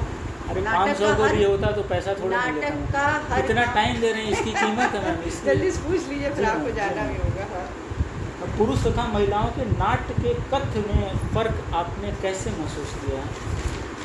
देखिए, जैसे स्वभाव में होता है उसी तरीके से नाटकों का जब हम लोग सिलेक्शन करते हैं या स्क्रिप्ट का सिलेक्शन करते हैं तो ज़्यादातर स्त्री विषयक नाटकों को ही लेती हैं, क्योंकि उनको लगता है कि हम जिस दुनिया के हैं और जिस दुनिया को हम बेहतर समझते हैं उस विषय पे हम बेहतर काम कर सकते हैं। ये मैं भी समझती हूँ व्यक्तिगत तौर पर। मैं ऐसे जैसे आर्मी में क्या क्या होता है, ये वहाँ की राजनीति क्या होती है मैं नहीं जान सकती। पॉलिटिक्स तो अब इतना ऑब्वियस हो गया है कि लोग थोड़ा बहुत करके कर भी लेते हैं। जी। लेकिन बहुत सारे ऐसे विषय स्पेस पे है, स्पेस पे हमको पूरा पढ़ना पड़ेगा, जानना पड़ेगा, तब हम ऐसे विषयों पर नाटक कर पाएंगे। जी। तो इसीलिए औरतें ऐसा विषय लेती, तो जो कंटेंट होता है वो थोड़ा स्त्री और पुरुष में थोड़ा सा अंतर होता है। और पुरुष स्त्री विषय कम मुद्दे उठाते हैं, कम उठाते हैं और वो उतनी सेंसिटिविटी से कर भी नहीं पाते, क्योंकि स्त्री के अंदर एक पुरुष हो सकता है लेकिन एक पुरुष के अंदर स्त्री होना बड़ा रेयर होता है, तो इसलिए वो कम कर पाते हैं। ऐसा नहीं कि बिल्कुल नहीं कर पाते, मालूम पड़ा किसी ने हमारा पढ़ के आपको दौड़ा लिया कि आप तो ऐसे कैसे कह दिया। लेकिन मैंने अपने यहाँ जब लोगों को देखा है तो वो जैसे 1084 की माँ करेंगे तो कुछ करेंगे करते हैं यहाँ भी लोग करते हैं। अच्छा मैम, आप सरकार से इस क्षेत्र में इस राज्य में रंगमंच के विकास के लिए किस प्रकार की सहायता का अपेक्षा रखती हैं? अनुदान, किसी अन्य प्रकार का योगदान या फिर दोनों? देखिए, कलाकार, ज़्यादातर कलाकार हमारे यहाँ जो लोग हैं उनके पास कोई एक स्थायी नौकरी तो है नहीं, तो आर्थिक रूप से हमें अपने काम को करते रहने के लिए पैसों की ज़रूरत होती है, अनुदान की ज़रूरत होती है। और वो अनुदान जहाँ भी जिस तरीके से भी मिल जाए, तो जहाँ भी मिल जाए, जहाँ से भी उसको हम लोग लेना चाहेंगे, क्योंकि काम को निरंतरता में करने से ही गुणवत्ता आती है। और कोई चीज़ जो चाहती हैं उनसे अनुदान जैसे हमको ये लगता है कि कुछ अच्छे सेट प्रॉपर्टी हम लोगों के पास होनी चाहिए, अच्छी लाइट्स, एडवांस लाइट जो हैं वो होनी चाहिए, जो हमारा प्रेक्षागृह ही ऐसा नहीं है कि जो उतना लोड बर्दाश्त कर। प्रेक्षागृह बनवाए गए, प्रेक्षागृह कुछ अच्छे होने चाहिए। कुछ क्या, एक शहर में कम से कम 4-5 जगह ऐसी होनी चाहिए जो लाइट पैनल, साउंड पैनल सबके साथ 4-5 प्रेक्षागृह आप बोल रहे कम हैं। से कम होने चाहिए। अभी तो एक है, वो भी टूटा हुआ है। और उसका अफोर्डेबल फीस कम हाँ। होनी चाहिए। सरकारी जो संस्थान हैं हाँ। उनकी फीस कम होनी चाहिए। हाँ, सरकारी संस्थान में। देखिए यहाँ पे जो डायरेक्टर हैं इस समय, वो लगातार ये कहते हैं कमानी की इतनी फीस है, तो हम अगर इतनी फीस कर देंगे तो क्या बुरा। आपने कहा सर कमानी सरकारी नहीं है, हाँ, ये सरकारी है। और आप अगर ये आप फीस बढ़ा देंगे, इसका मतलब आप सांस्कृतिक केंद्र के गोल से अलग जा रहे हैं। अलग जा रहे हैं। हमारा काम है इस कला को बढ़ाना, निरंतरता देना। अगर आप फीस बढ़ा देंगे तो कौन आदमी देगा। अगर कोई मान लीजिए हम लोग अनुदान से करते, चलिए एक बार हम लोग दे भी देंगे, जिनको अनुदान नहीं मिल पा रहा है और वो अपने थोड़े से पैसे 30-32-40 हज़ार रुपये लगा के भी मान लीजिए अपना प्ले कर रहा है, अब उससे 15,000 रुपये अगर हॉल का ले लेंगे तो वो कैसे काम करेगा, वो आर्टिस्ट को क्या देगा और प्रॉपर्टी कैसे। भाई अच्छा प्ले करने के लिए भी पैसा चाहिए। सही बोल रहे हैं। तो वो ये नहीं है, कुछ प्ले हो सकते हैं। जैसे हमारा चोला माटी इस तरह से डिज़ाइन है, आप उसको नुक्कड़ में भी कर सकते हैं, उसको पेड़ के नीचे भी कर सकते हैं, आप उसको प्रोसीनियम थिएटर में भी कर सकते हैं, आप कहीं भी कर सकते हैं। हमने उसको इस प्रकार से डिज़ाइन। नॉर्मली तो सारा प्रोसेनियम थिएटर ही लेकिन है। जादू तो प्रोसीनियम थिएटर से ही आता है। वो जो लाइट सेट ये वो कम से कम ज़रूरत भर का होना चाहिए। हम ये नहीं कहते कि आप भानु भारती की तरह 1000 लाइट लगा के करिए, 1000 लाइट लगा के कोई नहीं करेगा, लेकिन 30-32 लाइट तो होनी चाहिए ना। यहाँ पे हम लोग लगाते हैं तो हम लोग 9 लाइट में, 10 लाइट में, 12 लाइट में, फिर में हम लोग पैसा खर्च करते हैं, 5-7 हज़ार रुपये की हम लोग लाइट हायर करते हैं, LED लगाने के लिए लोगों को बुलाते हैं, कम से कम 10,000 रुपये हमारा लाइट का अलग से होता है। जी हाँ, वही मैं बता रहा था कि सारा जोड़ के वहाँ का हाँ नागरी नाटक मंडली का 70-80 हज़ार आराम से होता है। हाँ, हो तो जाता वो है। बोल रहे थे कि हम लोग अफोर्ड नहीं कर पाते, तो मंचन यहाँ बड़ा मुश्किल हो जाता है करना। यही है कि सरकारी जैसे BHU में है हाँ। उनका, तो BHU में जाके कर लिए, ऐसे सरकारी संस्थाओं में यूनिवर्सिटीज़ में कर लिए तो कर लिए। तो अब ऐसे हम लोग बनारस भी में जैसे बाहर जाते हैं, बहुत से ऐसे हॉल हैं जहाँ पे थिएटर की लाइट नहीं है। थिएटर की लाइट देखिए अलग होती है जी और LED लगवा के और बल्ब जलवा देना, बुझवा देना अलग बात है। अभी हम लोग झांसी में गए थे, वहाँ 3 दिन का शो था, हमारा शबरी प्रतीक्षा लगा हुआ था। तो वो लोग यही नहीं जानते थे कि थिएटर में लाइट से मतलब लाइट भी रोल करता है। जी वो कहते हैं हमारे यहाँ LED लगी तो है, हम लोग तो इसे LED में करते हैं। तो हमने कहा भैया LED में, हमने फिर लाइट मंगवाई तो कुछ उनका सिस्टम ही सपोर्ट नहीं कर रहा था। दूसरे वहाँ एक आदमी था, वो बड़ा, उसने हम लोग को तंग किया। उसका कहना था कि हमको पैसा दो, तब हम तुमको सिस्टम देंगे, तब तुम उसको करवाओगे। हम भी अड़ गए, हमने कहा तुमको एक ढीला ना देंगे हम। तो जैसे हम लोगों ने थोड़ा बहुत देखा सीन, ऐसे कुछ बन गए, तो कह रहे ऐसे भी नाटक होता है। और उनका प्ले था, लाला और डॉल कर रहे थे, लाइट बुझती थी, सब बाहर लाइट ऐसा लग रहा था जैसे प्राइमरी लेवल पे नहीं करते। जी। और बड़े बड़े आदमी लंबे चौड़े, हमने कहा ये प्ले हो रहा है कि सॉन्ग हो रहा है कि नौटंकी। लेकिन कहते हैं हम लोग तो ऐसे ही करते हैं, हम लोग नहीं जानते। मैडम को तो कुछ ज़्यादा ही चाहिए होता है। अब बताइए ये कहाँ से वो कहाँ से। हमने कहा आप बताइए कहाँ, हम पैसा देंगे ना। हमको जो मिला, हम जब हम आ गए हैं मंच पे तो हम फिर कॉम्प्रोमाइज़ नहीं करेंगे, चाहे मेरा अपना पैसा लग जाए। अच्छा मैम, अंतिम सवाल है। हाँ जल्दी से पूछ लीजिए। इस क्षेत्र तथा राज्य के हिंदी रंगमंच की स्थिति में क्या कमियां हैं, कैसे सुधारा जा सकता है? थोड़ा स्पेसिफिक ज़्यादा है। देखिए, एक तो हम लोग बहुत दिनों से ये बात करते थे कि स्कूल लेवल पर थिएटर को एक विषय के रूप में डालना चाहिए। तो वो काम अभी तक हो नहीं पाया। हालांकि उसकी तरफ से बहुत बार मीटिंग हुई, सरकार ने कहा। अब इतना है कि वो लोग कहते हैं कि स्कूल कॉलेज में जो फंक्शन हो रहे हैं तो किसी ट्रेंड आदमी को बुला लीजिए आप लोग और वो फंक्शन आपका करा देगा। लेकिन एक थिएटर की बेसिक नॉलेज, थोड़ी बहुत नॉलेज 10th इंटर तक बच्चों को होनी चाहिए, ताकि जो बच्चे थिएटर करना चाहें उनका इंटरेस्ट समझ में आए माँ बाप, है ना। और जैसे एक म्यूज़िक का डिपार्टमेंट होता है, उसी तरह एक थिएटर का भी डिपार्टमेंट होना चाहिए। उसके लिए थिएटर का टीचर होना चाहिए। कहाँ मैम? स्कूलों में? हाँ, बिल्कुल होना चाहिए। जैसे आप तबले का रखते हैं कि नहीं रखते हैं, जी। म्यूज़िक का हारमोनियम रखते हैं कि नहीं। आप तो सेंट्रल स्कूल वगैरह में भी जाते हैं बच्चों के साथ काम करने के लिए। थिएटर के रिहर्सल के लिए कोई हॉल नहीं है। स्कूलों की बात कर रहे हैं? हाँ, स्कूल कॉलेज इंटर कॉलेज तक समझ लीजिए। डिग्री कॉलेज में भी स्थिति कमोबेश सब जगह वही है। तो एक टीचर अपॉइंट होना चाहिए, कुछ अच्छे प्रोग्राम हो, और वो भी ट्रेंड इस तरह से, जैसे जो अमेचर थिएटर के लोग होते हैं जो 10-10, 15-15 साल थिएटर से जुड़े हुए हैं और जिनको अच्छा ज्ञान है, उनको एक जॉब मिल जाएगा। आप साल में 5 महीना 6 महीना उनको एक जॉब दे दीजिए, कुछ उनको आर्थिक मदद हो जाएगी। जी। लोग अपने ही बल पे कूदते रहते हैं। जी। फिर अच्छी नाटकों का थोड़ा सा या अच्छी कविताओं का पाठ होना चाहिए स्कूल कॉलेज के लेवल पर। देखिए, बेसिक चीज़ें शुरू से अच्छी होंगी तभी रिजल्ट आएगा। अचानक से आप किसी को घोल के कोई वो नहीं दिला देंगे। तो जैसे काव्य पाठ है, नाट्य पाठ है, इसकी प्रतियोगिताएं करी जानी, कहानी का पाठ है, किस्सा गोई है, ये सारी चीज़ें जो हैं शुरू से बच्चों में 9th के बच्चों से ये सब संस्कार डालने चाहिए। जी। नाटक पाठ, कविता पाठ, नाट्य पाठ है ना, हाँ। काव्य पाठ, कहानी पाठ, किस्सा गोई, जी। ये सारी चीज़ें बच्चों में मतलब वीकली मंथली कुछ ना कुछ एक बार होना चाहिए और बच्चों को प्रोत्साहित किया जाना चाहिए। जी। फिर जैसे अब बहुत सी जगह पे BA या MA के लेवल पे थिएटर विषय के रूप में अब शुरू हो गया है ये। जैसे यूनिवर्सिटी में यहाँ थिएटर का डिपार्टमेंट है ना। मतलब लेकिन आप बोल रहे हैं कि हर जगह शुरू हो, BA MA के लेवल होना, पे हाँ, के हाँ लेवल होना। पर? BA में नहीं है, BA में अभी कहीं थिएटर नहीं है विषय में, यूनिवर्सिटी में है। हर तो ये जगह होना शुरू हो। चाहिए। तो अचानक से कहाँ से नसरुद्दीन शाह पैदा हो जाएंगे, सही बात है कि नहीं। और जैसे लेखन की है, जैसे नाट्य लेखन की प्रतियोगिताएं या क्रिएटिव लेखन की जो वो वर्कशॉप है, वो भी बच्चों के बीच में होनी चाहिए। जी। तो उससे उनके अंदर लेखन के प्रति भी रुचि होगी, अच्छा साहित्य पढ़ने के प्रति रुचि होगी। जी। और सरकारी मतलब जैसे स्कूल को लोग जैसे ग्रांट फंड देते हैं, तो कल्चरल विंग के लिए मेरे ख्याल से आता है, लेकिन वो यूज़ नहीं होता है।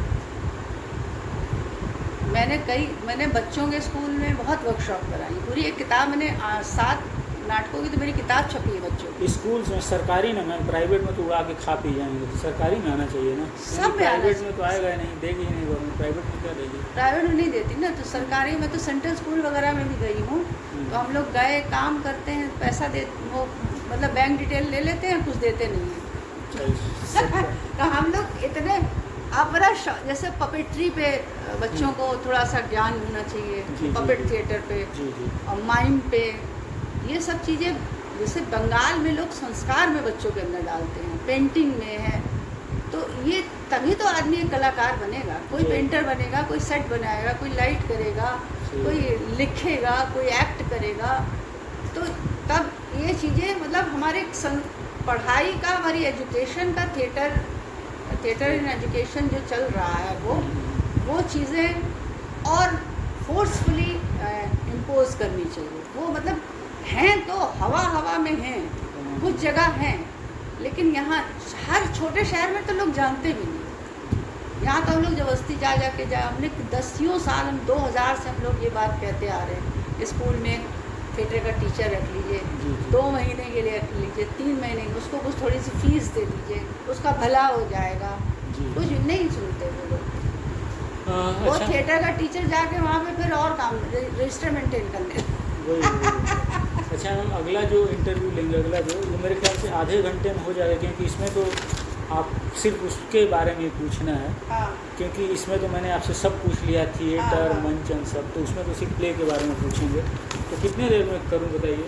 मैम से बात करूँ कि आज मुश्किल है कि 7 बजे के बाद निकलूँगा, जैसे कह दीजिए आप यहाँ से काम करके चले जाइए, एक बार फिर वहाँ जाइए। पहले काम हो जाए फिर फ़ोन करते हैं। हाँ। अब बीच में करने कोई मतलब नहीं है। बता दीजिए, मैं सुषमा के यहाँ है, वो जानती है उनको।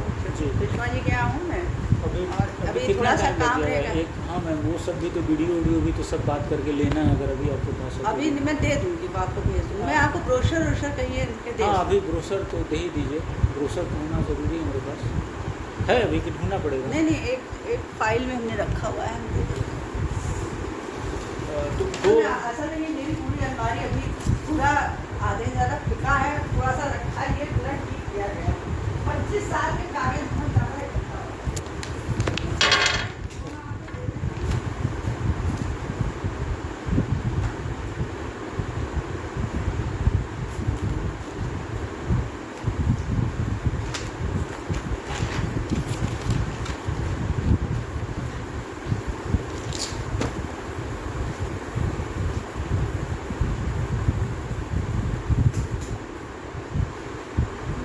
तो ना मैटर आपके पास रिटन मैटर रहेगा तो भी आप बना लेंगे, ऐसा इतना तो हम लोग कर ही लेते हैं। इसको कहते हैं बनाना। क्या देना है मुझे आपको? मैम, जो 2 प्ले मैंने किए हैं, इनके वीडियो कंप्लीट जो हैं वो दे दीजिए। और उसका जो आपने लिखा है उसका तो स्क्रिप्ट भी चाहिए मुझे। स्क्रिप्ट होगा? चूल्हा स्क्रिप्ट, बाटी की ना, हाँ, स्क्रिप्ट और वीडियो स्क्रिप्ट दे दोनों देंगे। चाहिए उसको, क्योंकि वो मेरे को लिखना पड़ेगा स्पेशली। 2000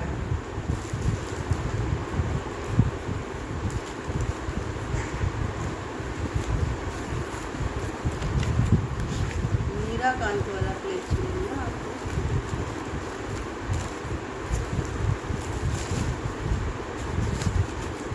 मैम, डॉक्टर मधु रानी शुक्ला मैम का नंबर दे दीजिएगा।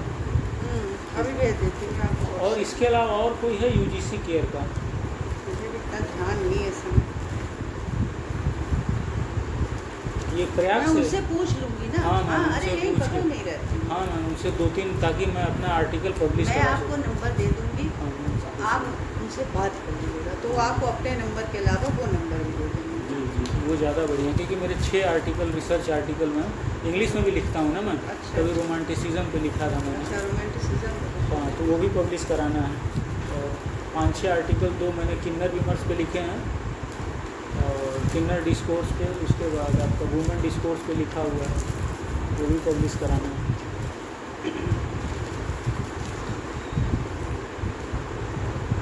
ये है ये संस्कृत वाला है, इसका मैटर आपको इसमें पूरा मिल जाएगा। और एक उनका चाहिए ना, श्रुते न हाँ, वो दे दृश्यते। ये है एक उनका भी, वो दे रहे हैं आपको। ये कालिदास वाला कौन सा, जो भी कंधे पे बैठा था सांप? वही, उसका नाम दो नाम। अच्छा, एक